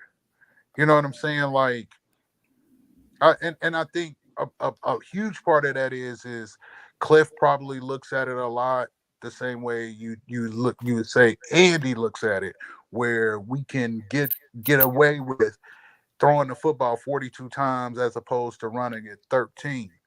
Where in that division where you have teams that you have to be physical and you have to have an offensive line that can be physical. Mhm. They just never established that in Arizona. You know what I'm saying? Like that thing should have been built from the inside out. Yep. Where okay, we're gonna get pieces up front to be able to run the football. We're gonna keep a fullback on this team. If we're not gonna keep a fullback, then we need to have at least 3 tight ends on this team. We're not gonna go wide receiver heavy. You know what I'm saying? Like you should have ran that thing the way that Seattle ran it Russell's first 4 or 5 years, where it was a running game, it was play action, it was boot, it was I formation. They could hit you with I formation or they could spread you out, but they hung their hat on Marshawn getting busy. Same thing should have happened in Arizona. So Cliff coming in, that's the thing. Like you get coaches that will say my way is going to work regardless of the personnel. And you see a guy like Brian Dable who left Buffalo, high-powered offense, went to the Giants and said, no, no, no, no, no. We're going to play to the strengths of Daniel Jones, and we're going to find ways to win football games. You see what I'm saying? Like Daniel Jones, for whatever they said, couldn't win, wasn't shit. The Giants are in the postseason. And Brian Dable maximized what Daniel Jones I'll could see do. y'all. All right, Ty. Sorry, I showed up so late. Oh, you good, bro. But you seen the benefits of a Brian Dable impacting a Daniel Jones as opposed to Cliff Kingsbury saying, well, I got Kyler, I know this kid, I recruited him since high school, blah, blah, blah, blah, blah. My system is gonna work regardless. And they couldn't finish seasons. Yeah. You know what I'm saying? Like you just can't. So I mean, it needed to happen, you know. And Cliff, and here's one of the other things. Like Cliff Kingsbury is one of those coaches where it didn't make or break him if he lost a job. You know what I'm saying? We could see that crib he got in Arizona. You know what I'm saying? He ain't hurting for money. You know what I'm saying? It ain't all or nothing with Cliff. Cliff didn't care that much. You know what I'm saying? There's no way you can look at that team and tell me that he genuinely was like, this is all I got. If we ain't successful, you know what I'm saying? Like, I have to be successful here. This has to work. And I don't think it mattered that much to Cliff, dog. So, Yeah. And even so, to contribute though, it's like when I'm noticing those, like you talking about these smaller quarterbacks, you're talking about the Kyler Murrays and the Tuas and the Jalen Hurts and stuff like that. They not the Josh Allen where they can afford to take a hit. It takes a toll on them, and all three of those quarterbacks is either resulting in them being out indefinitely, out a couple of games, or it's hurting them down the stretch. Mm-hmm. So that part of that is like you're talking about. We're not talking about, like you said, you recruit them out of high school. We're talking about the big boys coming at you with 4.4 speed, ready to blast you and do all other stuff. If you're lucky enough to not even get a roughing the passer call nowadays. Right. And we talk about, you remember Drew Brees when he first came out, he had Marty and yeah, Marty didn't want to let him go. You know what I'm saying? And it was no, because there was this whole stigma of shorter quarterbacks not being able to see over the offensive line. Mm-hmm. Saw Drew Brees playing under center. We saw Russell playing under center. You know what I'm saying? Just because Kyler is shorter doesn't mean that he can't play under center. You like his athletic ability and his arms, but play football the right way.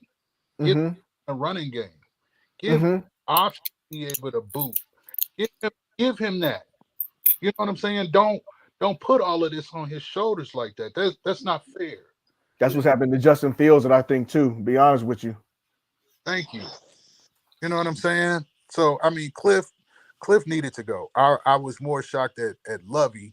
Well, I wasn't shocked at Lovey because of the culture in Houston, but I would have liked for Lovey to stay. Just to give that team that hope of we may have our coach of the future. You know what I'm saying? Because they played hard every single game that they were in. You know what I mean? And Damian Pierce was playing his ass off at running. Oh yeah, until he got hurt. Yeah, I forgot about that. You know what I'm saying? Like they weren't getting blown out in ball games. You know what I mean? So I would have liked for Lovey to stay, but Houston sucks because Houston sucks up front in the front office. Like they need to get rid of Nick Sirianni.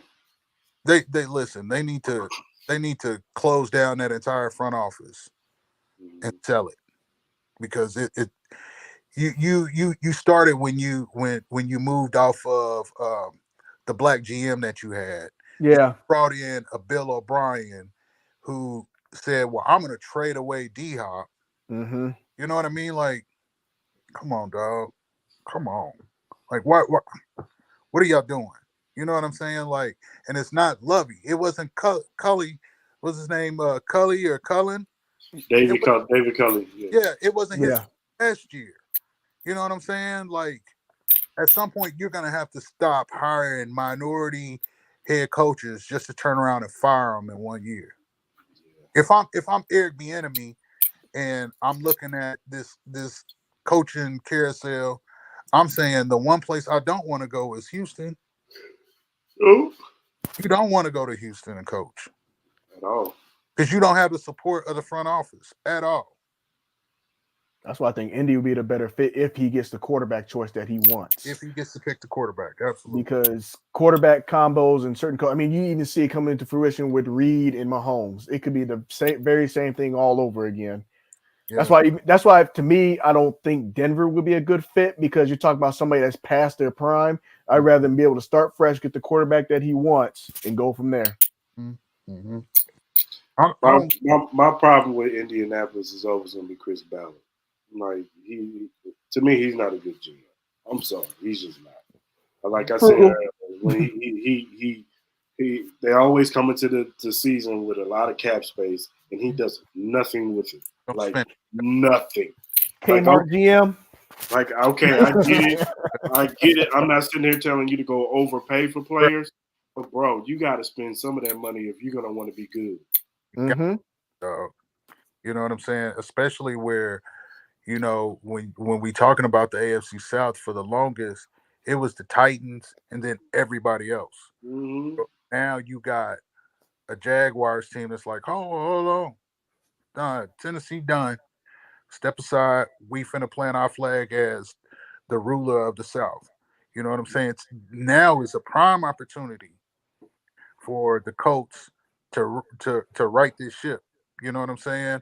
Jim Irsay needs to get out of his head and stop thinking he's King Beef and making these dumbass decisions to get Jeff Saturday You know what I'm saying? Who ain't never been a coach at the pro level. You know, outside of him being on First Take arguing with Stephen A. and Ryan Clark and them, dude ain't been on the sideline since he played, bruh. Like, go get you a real coach, Yep. and don't go and get Derek Carr and not draft a quarterback. You know what I'm saying? Yeah. Hell, you already there. Take them lumps, take that ass whooping like a man. Go on and get your rookie quarterback and rebuild this thing. That's what the Bills had to do. They had to go through their share, and now they're here. Yeah. Same thing. I mean, you can make an exception for Cincinnati because really he had that one injury year, and then they're still there, and then they happen to get the piece that complemented them, so it worked. Oh, yeah. I mean, it makes no sense for Indianapolis, who has Jonathan Taylor. They're decent. Yeah, Decent Leonard on defense, that makes no sense. You're wasting their years. Yeah, Shaq Leonard was out the entire time. You dig what I'm saying? So you get a healthy Shaq Leonard to come back with that defense, that front, and that secondary that's got Gilmore and Kenny Moore and all them cats back there. Like, go get you a quarterback, man. If you're gonna spend money, go spend money and try to get Tunsil Yeah, and shore up your offensive line. You know what I'm saying? Because you got everything else in place. Yeah, I agree. Well, here's the top 10 draft order list right here, Clarence. What's your thoughts on the top 10? See, I don't know if Chicago stay at that number one. I don't think they do. I don't think so either. I think they drop down, get They some more trade picks. down, get Yeah. more assets. Yeah, because I think Chicago, again, is in need of line help. You know what I'm saying? They wide receiving core potentially could be dope. You know, with Valius Jones from Tennessee, the rookie that they had. They got Mooney. They got Claypool. They got Cole Kmet at tight end. Like, I think they solid there.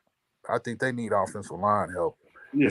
Keep You know. Fields upright because there was one play in particular. Yes. There was one game when they were in it. They had to drive all the way back, but then the coach called a design run, and they almost got him killed pretty much. I'm like, oh, Yep. there go that. Yep. And go and find you, you know, a middle linebacker to keep that tradition going of we have one of those guys at middle linebacker that sets the table for the entire defense. You know, keep that tradition going. You know what I'm saying? You had Singletary, you had Urlacher, you had Roquan. You know what I'm saying? Go get you another one. But outside of that, man, like, yeah, they need to trade out of that number one spot and get someone needs one of them guys at quarterback. Well, today is the national championship. Who you got today, Clarence? Business as usual. Georgia. Listen, for as good as TCU is, and they are, and that wide receiver, can't remember dude's name. I never get. Quentin Johnson. He cold, but it's a difference between Big 12 ball and SEC ball. It's different. There's levels.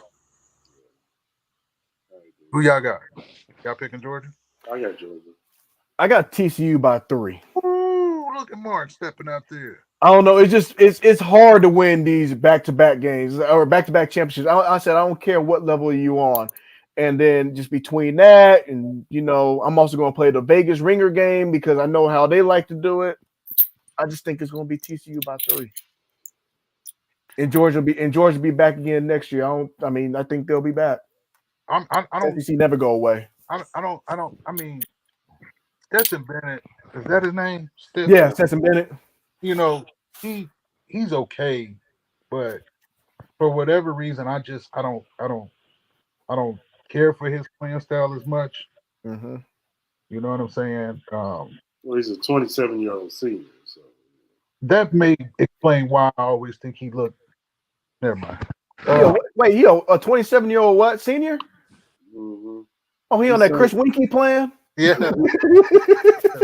He old. You know, He's 25. He's 25. That's still old. Oh, okay. Yeah, it's a little old, but not as old as Winkie. Part of the game. I want y'all to pay attention to that picture of him at the start of the game tonight. I want y'all to look at that picture and be like, that mother. Never mind. I'm not doing it. He just looked different. I'm just gonna leave it at that. He looked different. Looked different. He looked different. Looked different. He looked different. Yeah, I just think Max Duggar is gonna. I think the trenches are the difference of the game, man. I just think Is that tight end playing for Georgia? Number 0. That big ass tight end playing for Georgia? I don't know. I think I don't know. Well, TCU by 10? Are you? Oof, that's know bold. That's bold. I don't know what that's. It could happen though. It could. No, it could. It could. I'm not saying if it is by 10, it's because of a pick 6 or something like that. That's the only way. It's because Max Duggar is playing out of his game. So what do y'all score predictions for that game? What are y'all gonna be? Are we talking about 30-something point ball game? I got 35-24.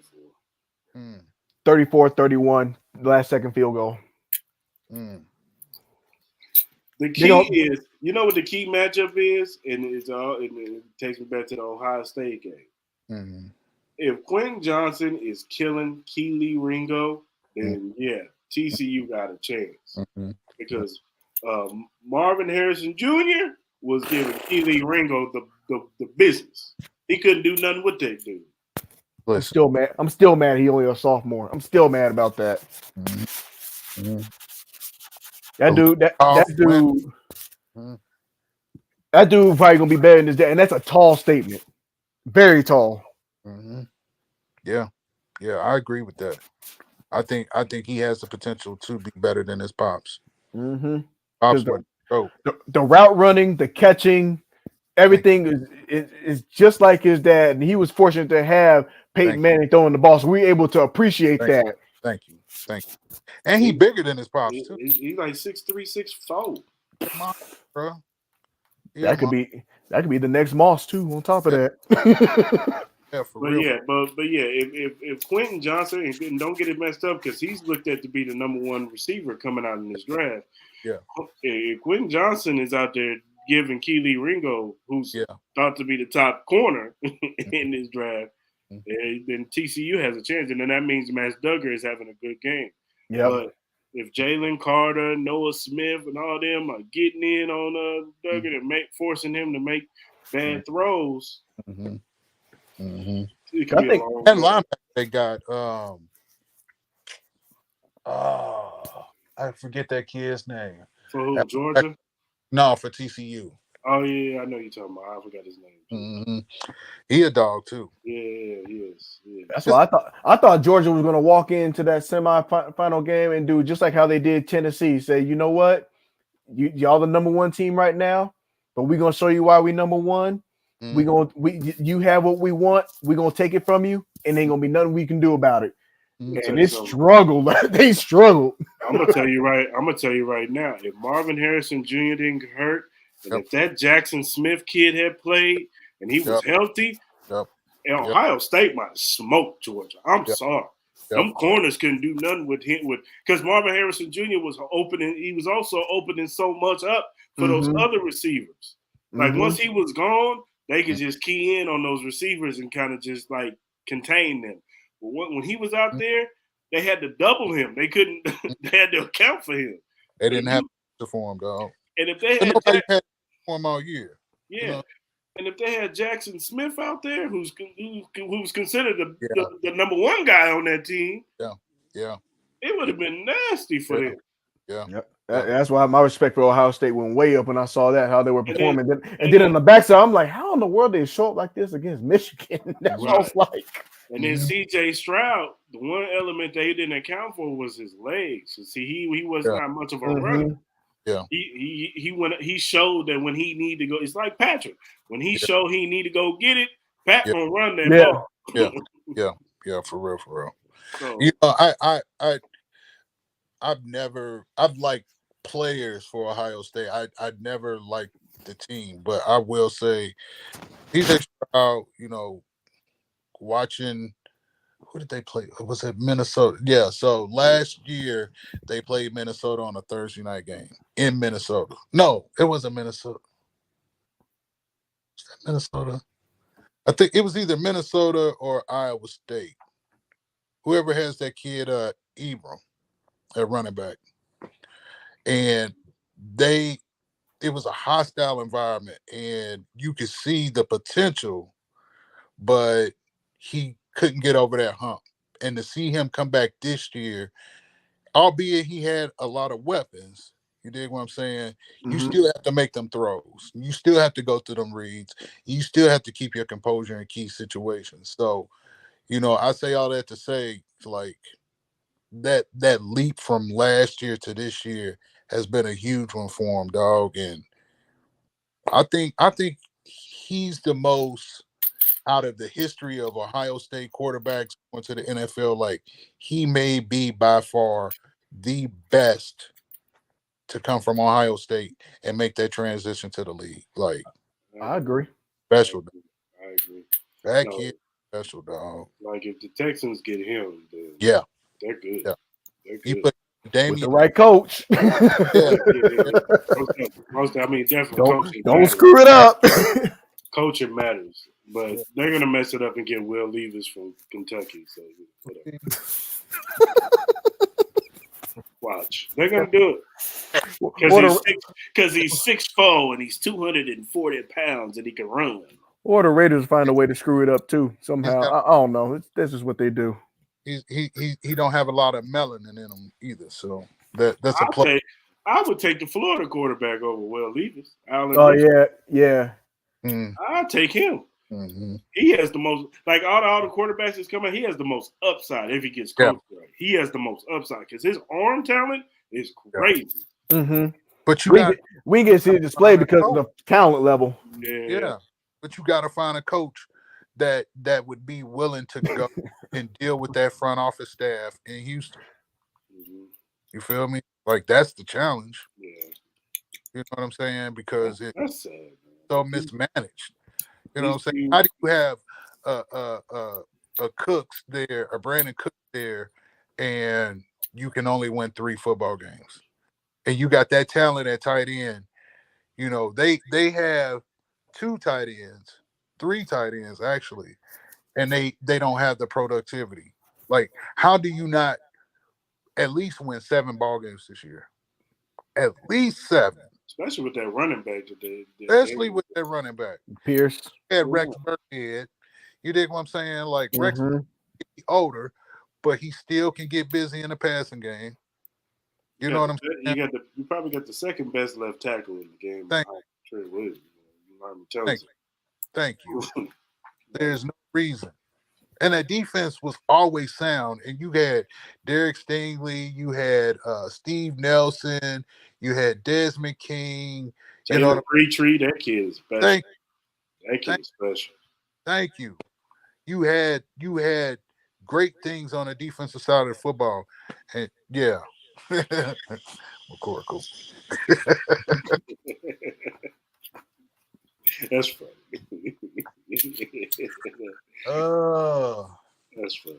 That is so funny. I mean, so it's just about, somebody, Houston convincing a head coach that you safe. We not moving on after 1 year. We understand the growing pains and a little bit more patience and grace, dog. Like, you gotta give somebody some grace. You can't just sign them and who wants to go work in Houston for 1 year?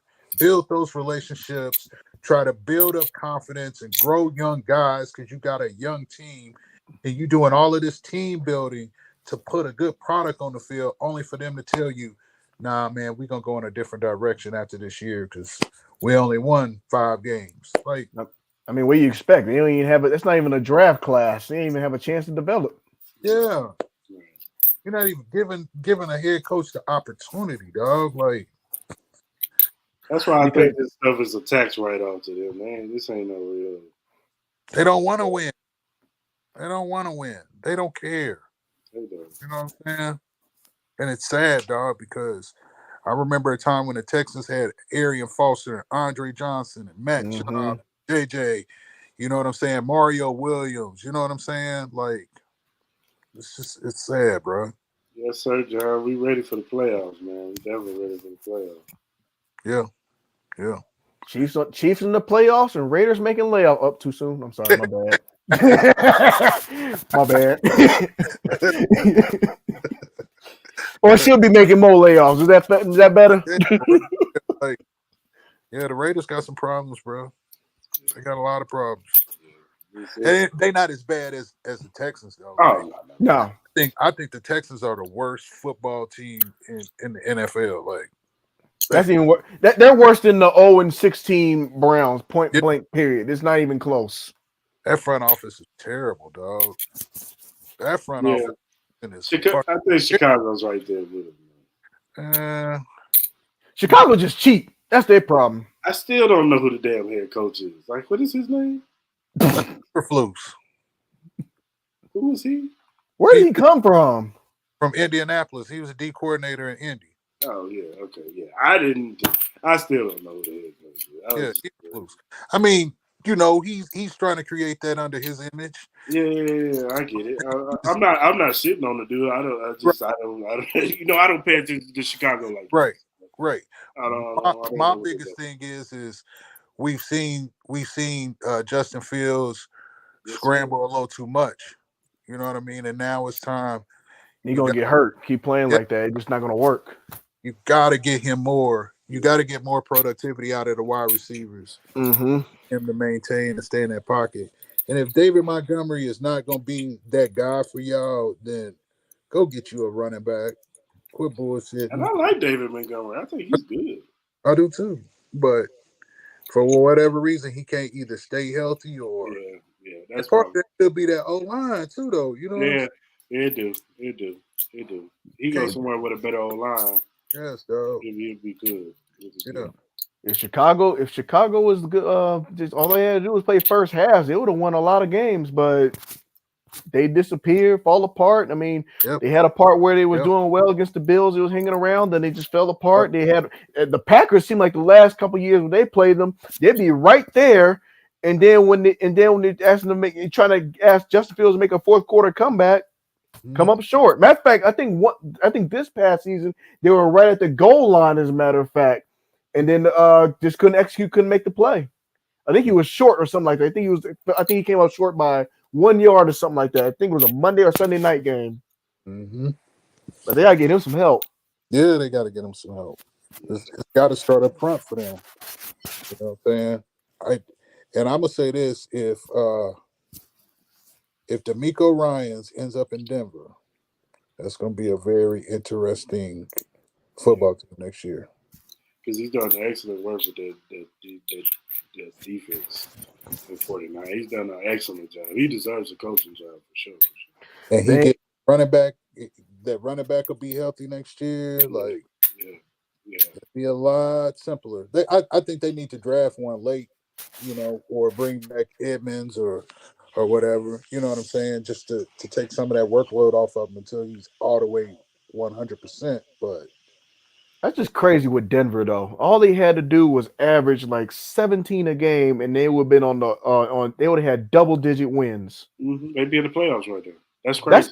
That's part of it. Why I'm like with the Chiefs and the Broncos, I'm not really tripping on too. The only thing I'm more so tripping about the Chiefs and the Clarence, I'm pretty sure it feels the same way, is the fact that we're giving up 24. That's why I felt good when the Chargers gave up 31 points. I'm like, why is it like, I get it. Everybody want to take their best shot against the Chiefs. I get it. But why do we got to be the punching bag that allows it to happen? I just hate that we always the first. That's why I hate when people talk during the week, like, oh, these players ain't done this all week. And I'm like, here comes it. The Chiefs are right on time, baby. They're going to give you all your records this week, baby. They had 4 touchdowns all year, and all of a sudden, here it is. Yeah, man. Come on now. Real. But, you know, like, Denver looked at it and said, well, we got this rookie. They do have Melvin Gordon may not even be cut if Williams hadn't got hurt. You know what I'm saying?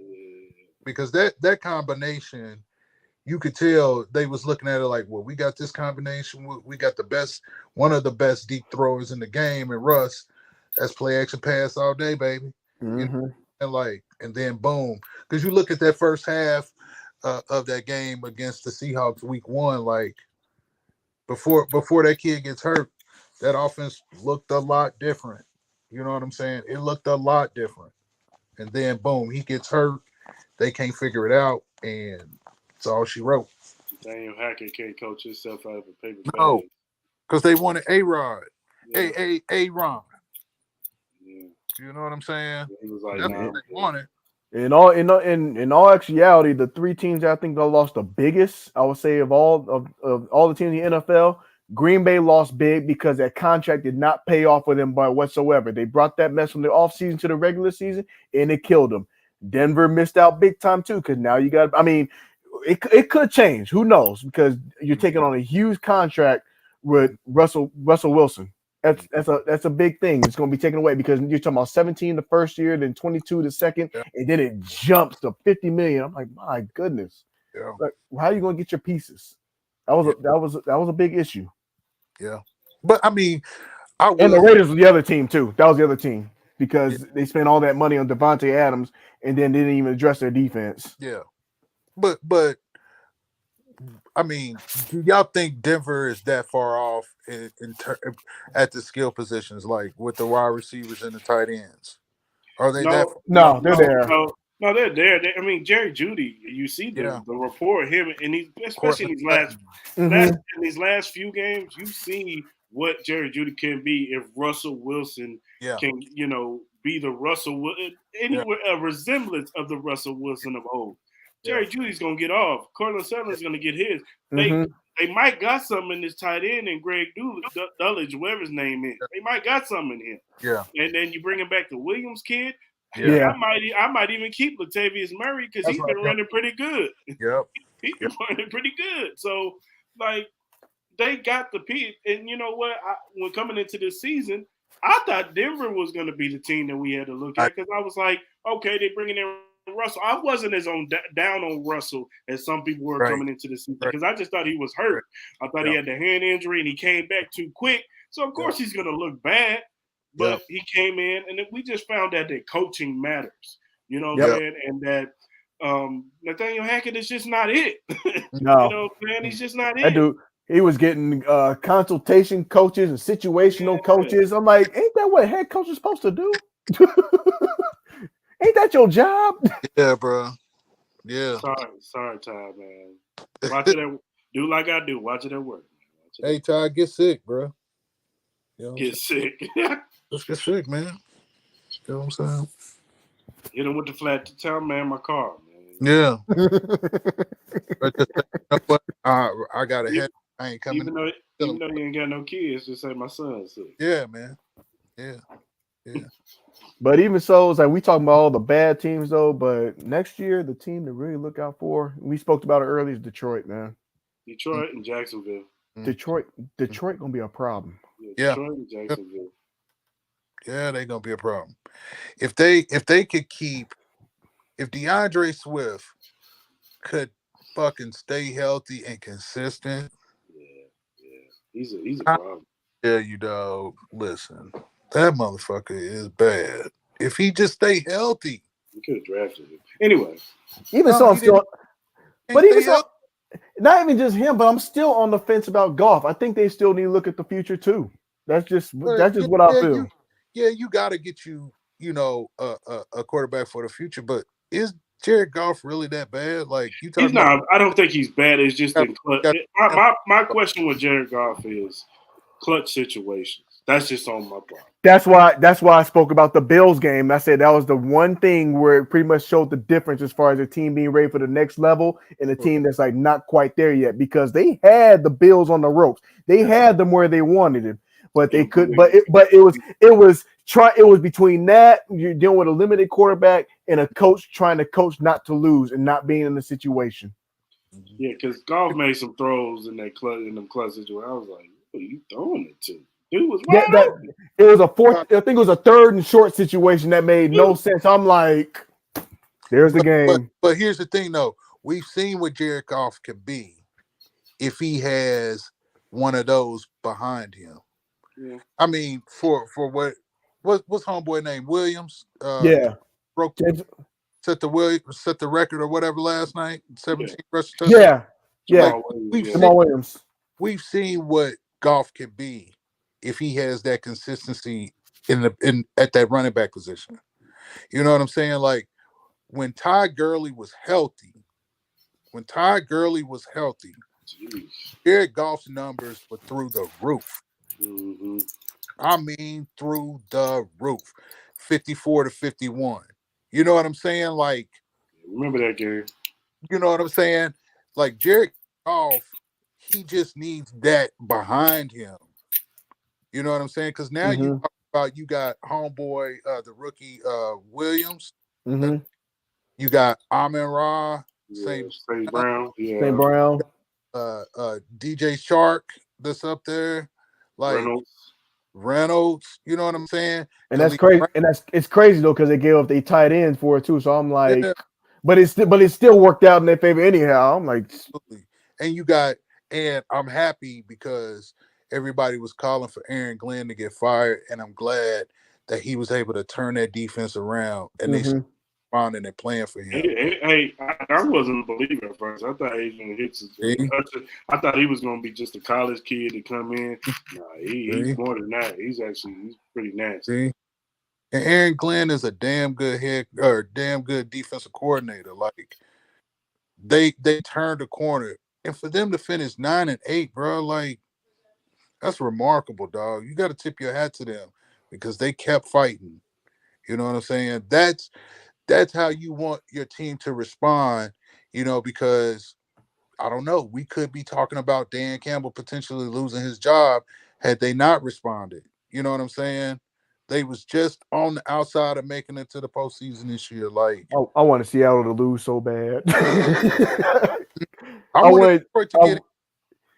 I wanted that to be a that much more meaningful game, which was partly what ticked me off. I'm like, these teams should be playing at the same time. Yes, dog. I wanted Detroit to get in the postseason. I really wanted Detroit. I did too. They deserve that shit so bad, man. And they play so fucking hard for Dan and for Aaron Glenn and Deuce and all of them. Like, and that coaching staff is just that is a all-star coaching staff, dog. Like you And could hey, man, you could for a better coaching staff.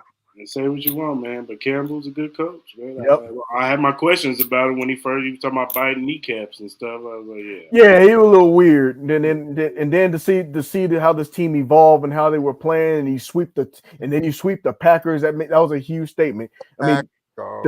the team was so impressive. I mean, I was absolutely. Oh, he returned to Buffalo. Okay, that's interesting. But that team was so good. Hamlin, it looks like he's back with the team. Okay, that's what's up. But I'm sitting there. It's like I said with Detroit and everything. I was so happy for him. I watched 8 Mile in their honor last night. That's how good. That's how impressed I was. I said, good for Detroit, good for that city. So that way they got something good to look forward to. Because so who did you have winning, Lotto or B-Rex? That's the biggest debate.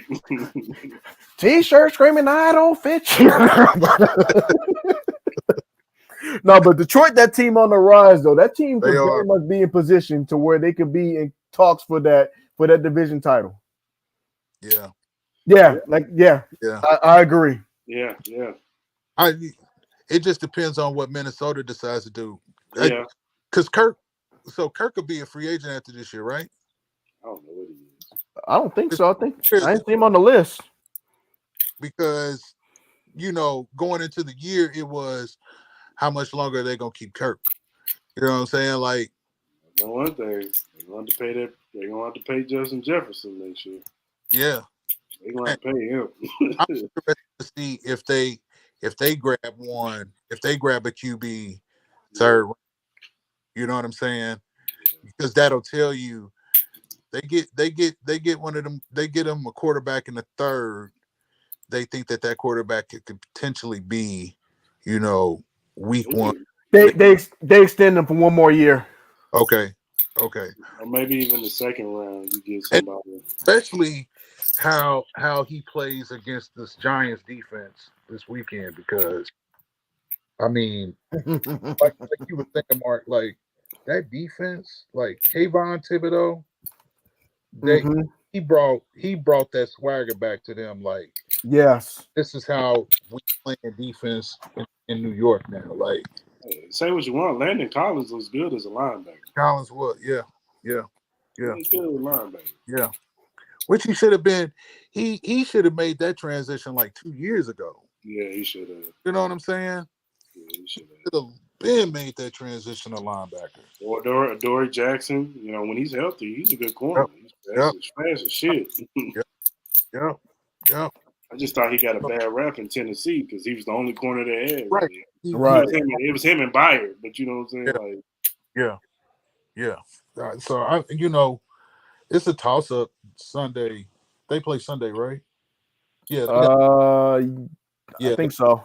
Yeah. It's 2 games on Saturday, triple header on Saturday, and then the Monday night game. Yeah. So they got that Sunday game. I mean, and that's telling because they got the Sunday afternoon game. and it's a Sunday night game. Sunday night is the Ravens and the Bengals. Yeah. Who's Monday night? Monday night is the hopefully they don't choke Cowboys and the Buccaneers. Yeah. The whole defense is healthy going into Sunday. No, this fan, he a Giants fan, You know what I'm saying? So I mean, it just depends on. Y'all better not lose. Even if the Vikings win, you know what I'm saying? It still is going to be telling how Cousins plays. You know what I'm saying? Because if he play like ass and they still win this game, like you got prime time Cousins. You know what I'm saying? You got to be on some. Listen, dog, we got to do something different because 2 picks. I will say this about the Vikings is something in the offseason they need to look into is they need to get because Thielen ain't getting no younger, man. No. They need to get another receiver on the other side of Justin I Jefferson. like Osborne, no. Who? Osborne, number 17. Osborne is good, but I'm just saying they need another guy because I think Thielen is getting long in the tooth. Like I think you can move on from Thielen, but that's what I mean. When you got Hawkinson, you got Irv Smith, you got Osborne, you got what's the other homie? I can't remember his name at wide receiver. You got enough there that you can get by without having to try to go and get like one of them dudes at wide receiver. Unless you draft them. You did. That's what I mean. Like in the draft, like get somebody else on the side of Justin Jefferson. I think one of the biggest pieces that if he moves, it can move a needle for whatever team he go to, and that's Madison. That backup for behind Dalvin. Yes. Dude is old, dog. Like look at Buffalo trying to get him. Would y'all resign Dana? Mike Dana? Is that what you asking? I think that's what he asked. He eligible with Snead and Gay. I would. He's actually been really good. Yes, sir. I think I would resign him. He's played spectacular. I mean, but then again, would you resign Dan? I would resign him at the right price. Yeah, I would. Yeah. I would sign him at the right price. There's only one name that I'm on the fence, but I'm gonna wait till his postseason play before I mention that. You better not say no damn Chris Jones. No, Orlando Brown. That's the only one. He's the only one that I have a big question. I will say this: he's been playing pretty good these last 5 games. He needed to because, like I said, to me, the report card for him for Orlando Brown was the first 8 games, and that dude was getting 8 up. I'm like, for somebody that want to get paid big bucks, I'm like, I ain't seeing the reason that. I mean, Wiley was getting torched, but Orlando Brown was having this most, especially with them speed rushers. Now, if he can put on the performance he's had through the playoffs and make that run, then okay, I'm with it. And I really like, I was saying this, before it even happened, but I've been waiting on them to implement that NASCAR package, and damn speed out there. He didn't run it all last year. He didn't run it the year before that. And that was what got them over the hump when he was with the Giants was that speed up front. You did and finally now he's finally implemented it. And we see Dana is killing inside for what and it has to be because he's more athletic and faster than a guard and a center. You know what I'm saying? But you putting him out there next to Cris, and you got that rush on the outside with Dunlap, who Dunlap has been a huge difference maker, along with Carlos. That's what I'm saying. With Chris Jones is looking like that player of killer instinct that we have been looking for years. He is looking like that the best defensive tackle that he should have been right up there with. Of course, I see his face. I can't even think about it right now. But he is looking like the best defensive tackle that we have been looking for years. He's looking like it. And that was the one that we needed in Cincinnati in that championship game, and he has been showing it. Yep. If he has 14 sacks this year? Yeah. Yeah, Chris Jones, he has 14 sacks. 15 and a half. 15 and a half. 15 and a half. With Karlaftis is 6.5. He's come on late strong. And then Dana with them forced fumbles. I'm like, man. And Frank has been consistently playing good football all year. Yes. He's locked in. He locked in. All year, Frank has been playing damn good. When last year they were saying, we need to get rid of Frank. We need to get rid of Frank. Like, he needed to lock in this year. That was the difference. Yeah. He was distracted. That's what I see. Yeah, and it shows. Yes, Dunlap has been another he has been revived as far as like his game plan. He looked like somebody that's hungry. I mean, you remember like last year, the minute Melvin Ingram came into town, like it didn't impact them number wise, but you could see that level of intensity ratchet up for that entire front. Got there, like it was a totally different defensive line the minute he came into town. Like, you see what he's doing in Miami? Yeah, Carlos Dunlap and Frank, like everybody is playing as a better unit as a whole up front. Colin Saunders is he's been healthy. He run faster than I thought when I saw him go off of that route yesterday. I was go back. Man, he kind of fast. Yeah, go back and watch Week 1 against Cleveland last year, and you'll see that speed. No. Go back and watch him play running back. Yeah. In college, he was playing running back, and he was this side. He was running everybody over. To be 300 plus that fast, that's impressive. Shaking dudes. Yes, dude. Yes. I'm excited for him. I think they really play Cincinnati. I think it's a different ball game. I think that defensive line really has a point to prove playing against them. Yeah, he did. Yeah, Joe Cullen too. Yeah, he's maximizing them. But his job is easy because he got some dogs up front. All of them are dogs up front. Like, would y'all say where would y'all rank this defensive line compared to the last 3 years? It's at the top easily for me. It's at the top. It's definitely at the top. It's not even close because, I mean, years ago, they couldn't even get a hand on the quarterback. We even know. I had to look up to even see if they had a pressure. That's how bad it was. Like it would just. That's why the corners were getting ate up. That's why we had that defensive coordinator, which I refuse to mention his name, who didn't make adjustments whatsoever. Nothing changed. Buddy. That drove me nuts. Cris, homie. Ooh, ain't my homie. That dude, his initials is bullshit. Because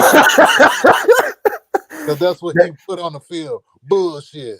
It was so bad. You had Eric Berry at the time yelling at his other players to get in position. It was bad. So y'all better think D. No, get that name off the screen. I don't want to see it.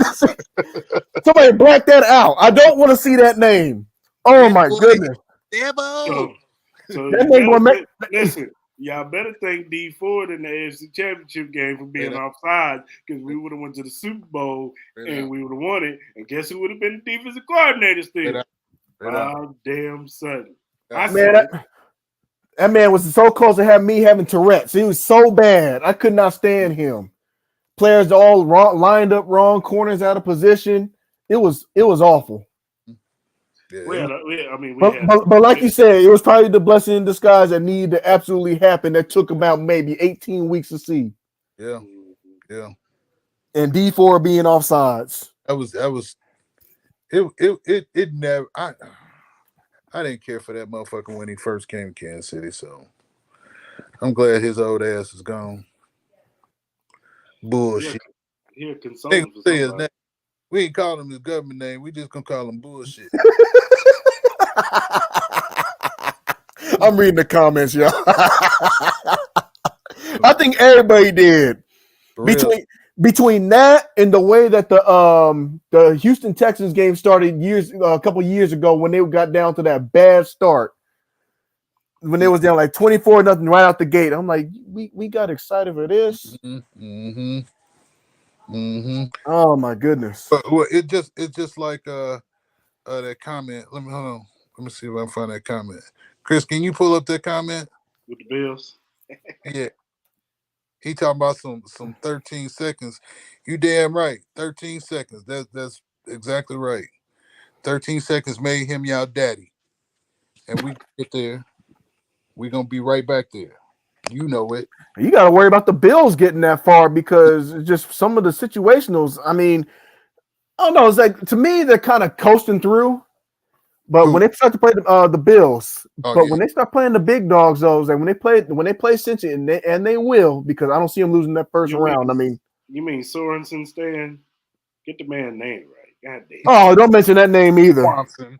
He called him Swanson. You talking about Dansby Swanson? Right, that's what I was thinking. Used to play for the Braves. He a Cub now, but Bills, ain't y'all got a game?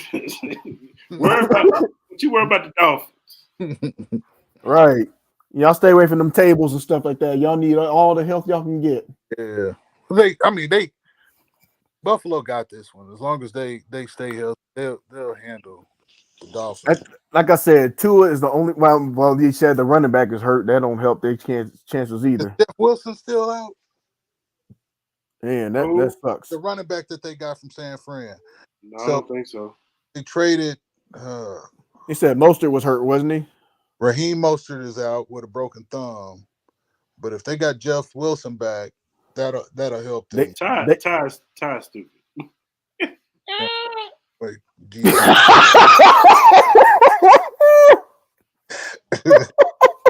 Unless it's Jason Sehorn, dog. That's because Jason Sehorn ran a 4.3. John Lynch wasn't no joke either, but yeah.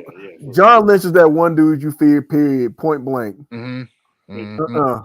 John Lynch would be outlawed in this NFL. He right up there with Ray Lewis status as far as going across the middle. You don't do that. Him and Adam Archuleta would be outlawed. Yeah, Adam Archuleta. Here, hold on. Homie up in Minnesota still playing. He's still playing at a high level. Harrison Smith. He's actually really good. Yeah, Smith good. Yeah, he cold. He cold. Don't Detroit got a white dude? What's the dude? 38 got the blonde hair. Ain't he a safety? Linebacker. Yeah, he a linebacker. I think he's a safety. No, he a linebacker he came over from the Saints. Yeah. Anzalone or whatever his name is. Yeah. Yeah. He made a key stop last night too. Yeah, he did. Detroit, man, I'm telling you, I like what they doing in Detroit. I do. I really do. It's making that black and blue division come back around because Green Bay, they run heavy now. They don't know what they're doing with Aaron, but everything is built off of that running game. Chicago, they need to stop running fields, but they running the football. Minnesota, I mean, you got Dalvin. Enough said. So, it's slow. the kicker position.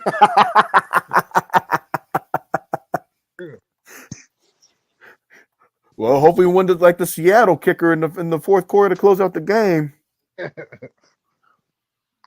They're pretty good at punter too. Pretty good. Yeah. They can kick some balls. Balls. You see the way he kicked that thing? Yeah, we saw it. Kick shadow balls, can't I? I'm curious though, best Bills channel or not? I'm curious what he says his keys are the game for the Bills to win this one. I'm just curious. mean, Grant, I've been on this show before. He's cool, dude. He's cool. that's what I'm curious. I want to know his viewpoint as far as their keys to the game. I know Miami. For them, they gotta have Tua. It's not negotiable. If he ain't playing, it's gonna be a landslide.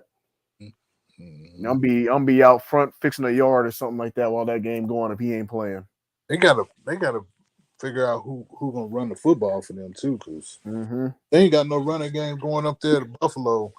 They don't stand a snowball's chance in hell of doing anything. Don't turn the ball over. Duh. They got to show they can run the ball too. They got to show it. For real. Yeah. Because it's just one of the things where I've been looking. That's been something they've been trying to address for years. Mm-hmm. Which they might be able to address it next year with some of my predictions or some thoughts that I had. Yeah. Because honestly, I don't see Derrick Henry being a Tennessee Titan next year. I don't see it. Man, I'm in the same. I'm of the same belief that Derrick is done in Tennessee. I think he's done. Jacobs, wherever he goes, I think he's going to have an immediate impact. So I said, Bieniemy. I said the only word he should have spoke to Josh Jacobs was like, take a pay cut and be a Chief next year. Right. You don't think they resign? Well, and see, that was the one thing I was pondering too. Like, well, hold up. So if they bring Josh Jacobs back, then that means that they can't see what they got in the rookie from North Carolina that they drafted, Zaire. Mm-hmm. Hold on, he not from North Carolina. He's from Georgia, right? Yeah, I think so.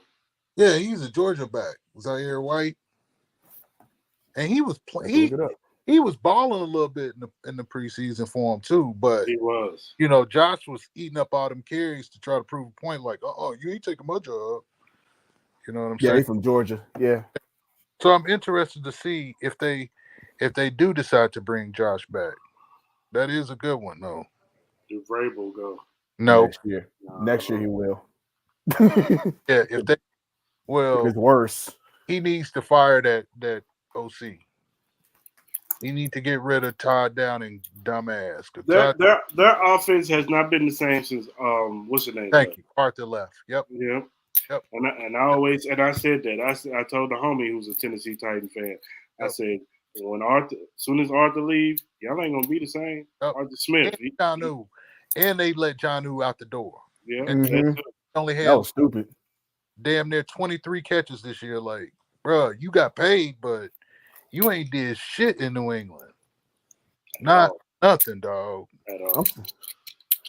I'm still mad that that coach is coming back from New England. Belichick, just retire, man. He never retired, man. He don't want to go home. He's like the NFL version of Tom Brady. No, he's like the NFL version of Popovich. I want him to go. It's time to go. Hold on, listen here, Chris.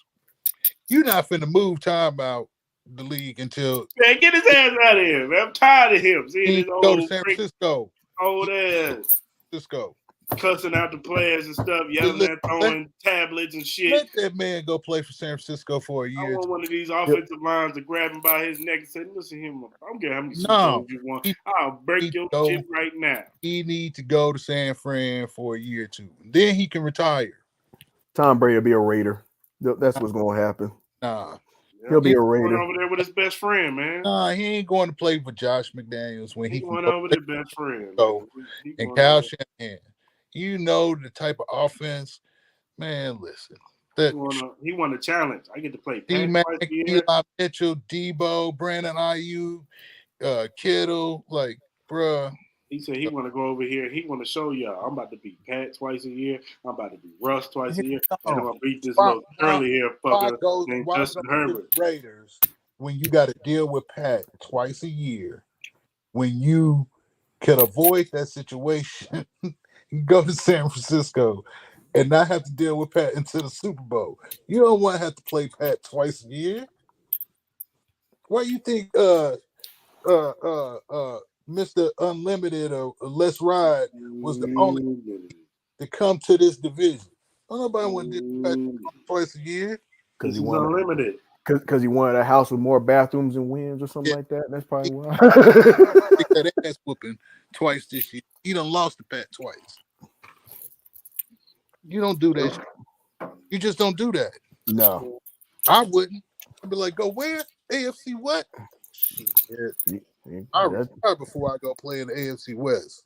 That's a loan company. I said, you want to play in Denver? I said, all right. Not with 15 over. Is 15 here? I ain't coming to y'all. I got to kiss my ass. I'm not playing for y'all. Yeah. Yeah, And now he may get that opportunity to go play for San Francisco. we'll see. We shall see. Trey Lance to the Jets. You know what I'm saying? But Trey Lance, I don't know. I think the Niners like what they got with Purdy, though. I really do. I do too. I think Garoppolo is going to find his way up back in New England somehow. But if you got an opportunity, so you got Brock Purdy. You know what I'm saying? We don't know how he's going to respond to the postseason. Even if he, if he has success, if he doesn't have success, it really don't really matter too much if you got a Tom Brady who he doesn't want to come and break the bank. This kid can learn from Tom, grow. So you trade away what's your name? Trey? Lance. Yeah. Let him go to the Jets. Listen, no, the Jets is a good team, and it would be perfect for him. That other quarterback got to go. He was nothing. Zach wasn't got to go. Zach Wilson been gone. He been gone since he got drafted. I knew that moment when he looked uncomfortable, like this dude gonna be a bust. Yeah, you got Breece Hall, you got Garrett Wilson, you got Corey Davis, you got Elijah Moore. You know what I'm saying? Like they got a defensive complement too. Yeah, Quentin Williams, who reminds me a lot of Chris Jones, and his brother. You know what I'm saying? His brother Gardner doing his thing. Yes, dog. Like DJ, what's his name? DJ Reed. Yep, DJ Reed's there. You know what I'm saying? Jordan Whitehead.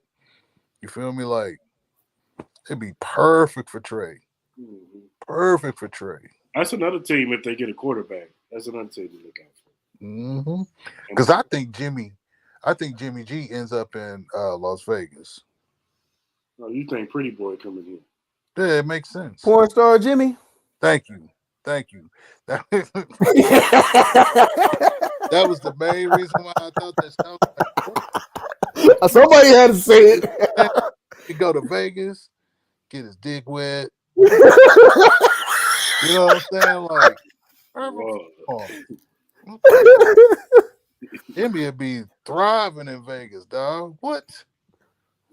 And it's like you got Darren Waller, you got Renfro, you got Tay, you got they loaded with skill players. Just they need a defense. Yeah, Jimmy not gonna make mistakes. You know what I'm saying? He not gonna compete with the Chiefs. You know what I'm saying? Because he can't score points like that. But no, he's a game manager. He's like a mild Alex Smith, pretty much. They'll get a playoff spot. Yeah, in the West, but at least the Raiders fans can be hopeful and optimistic that every year they would potentially be in the playoff. You know what I'm saying? Like you can't ask for more. Can't ask for more. And plus, they got a lot of TNA in Vegas. Shut up. That's gonna be a distraction. You can be no good. Not for Jimmy. Jimmy had two broads on his bumper while he was in San Francisco. You never seen it. It never was an issue. Never was a distraction. Jimmy just can't stay healthy. But Jimmy be knocking them down, though, boy. He would make it to the preseason. Jimmy would make it to the preseason. Why not? Why not? Swollen ball sack ain't got nothing to do with throwing a football. It's either Vegas, possibly if it's not Brady. It's either that or possibly New England. I'm not sure about Mac Jones. I'm still. Please do dehydration. He died of hydration. Yeah, all right. Y'all crazy. Y'all going left with this here. Just saying, it makes sense for him to go to Vegas. No, I see it. I can see it. You know what I'm saying? I see it, but I think I still I still think it's the old man from Tampa. Yeah. Went to Vegas. He's coming, man. He's coming. He's Oh. gonna come over here and chill with his boy McDaniels. So He's McDaniels, they if they try to get a Super Bowl, they can laugh at Belichick and say, "Yeah, I did it without you, son." Nah, he ain't going to Vegas because he don't want to have to deal with Pat twice a year. That's too much. We all know how this is gonna play out for Vegas. They're gonna go get Carson Wentz. That's what they're gonna go get. Okay. And then watch Raider Nation burn that fucking stadium to the ground if they get Carson Wentz, dog. Carson Wentz needs to retire. He should have been. He and Matt Ryan need to join forces and hit that retirement. They're taking the tour. When you start taking the tour, that means it's time to go. But the crazy part is Carson Wentz Wentz be a ain't that backup. old. He ain't that old. No, he just can't play worth the shit. He can't last a season. That's the problem. Even the Super Bowl year, he can even last a season. Yeah, and he can't play worth the shit. Carson Wentz need to. We sitting there talking about the Detroit Lions. I forgot the Chiefs got them next year. They play the NFC North. Yeah, we do. Carson Wentz ass need to We play the North. like The AFC East. Carson Wentz. It only needs to be for a back row. Like anybody paying Carson Wentz short money is a damn idiot. Ain't no way. Ain't no way. All right, before we get up out of here, y'all, what's y'all game MVP?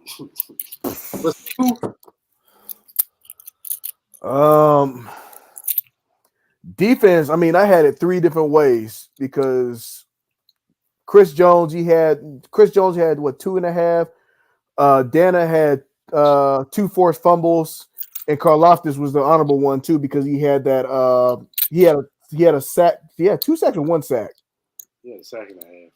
Sack and a half and a fumble recovery. Yeah. That's defense. Offense, I'll give it to Mahomes just because he got the record. Mm. And Bolton's an honorable mention because he finished second in tackles in the league. I'd have to say Nick Bolton. Because, I mean, what we've seen from Nick Bolton has just been nothing short of greatness out of a year 2 middle linebacker, dog. Like, lot to put on a kid's plate second year in the league. That's a lot. And, I mean, overall, like, I'm just happy that they made it out of this game healthy. I'm happy that Pat was able to, break that record, whatever case may be. But to beat this team the way that they should have beat them, you know what I'm saying? Chris Jones flashing, you feel me? Like, that's all I got about it. Shut up, Chris. I'm giving it to 2 people: Jared McKinnon, and Kadarius Toney on offense, because he's a weapon that they're not going to be accounting for, and he's coming. But I just need him to stop cutting so damn much. Like he shook the one dude and then try to cut too much. He runs into tackles. But other than that, Kadarius Toney, and then on defense, I'm giving it to I'm giving it to Chris Jones and these safeties. The safeties were good. Oh, look at you finally giving them some love. Hey, they played good these past 2 games, and they look great in this game. If this safety play comes into the playoffs, oh man, it's on and popping. It's on and popping. We get Juan Thornhill getting interceptions and making tackles too. There was There was 2 plays where I saw a blitz. I'm like, oh, I don't know if he's gonna get home, but Reed made a cut. Reed was getting there. I said, go ahead, dog. Go ahead, do your thing. Yeah, he got a sack too. So yeah, I'm gonna give it to the safeties. All right. I'm giving up to Rojo too. Yeah, bro. Shout out to Rojo, man. Boom. You still want to be traded? He got a touchdown. Or released. Ain't gonna treat him right. Yeah. Hopefully he gets some more run in the playoffs. He might be in street clothes though. Yeah. Inactive, healthy scratch. What show enough say to Bruce Leroy? I rest my case. Well, it depends on what they do with Clyde. How they want to get him in there because he's supposed to be activated this week. So Clyde better go ahead and pack up his house.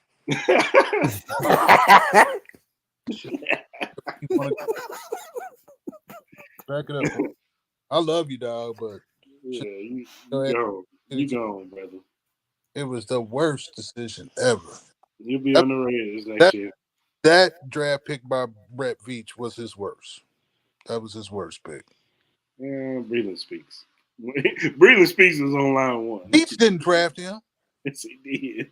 Veach drafted Breland. Yes. Are you sure? The notable play that come to mind when he had Brady in his hands and let him go. That was a Brett Veach pick.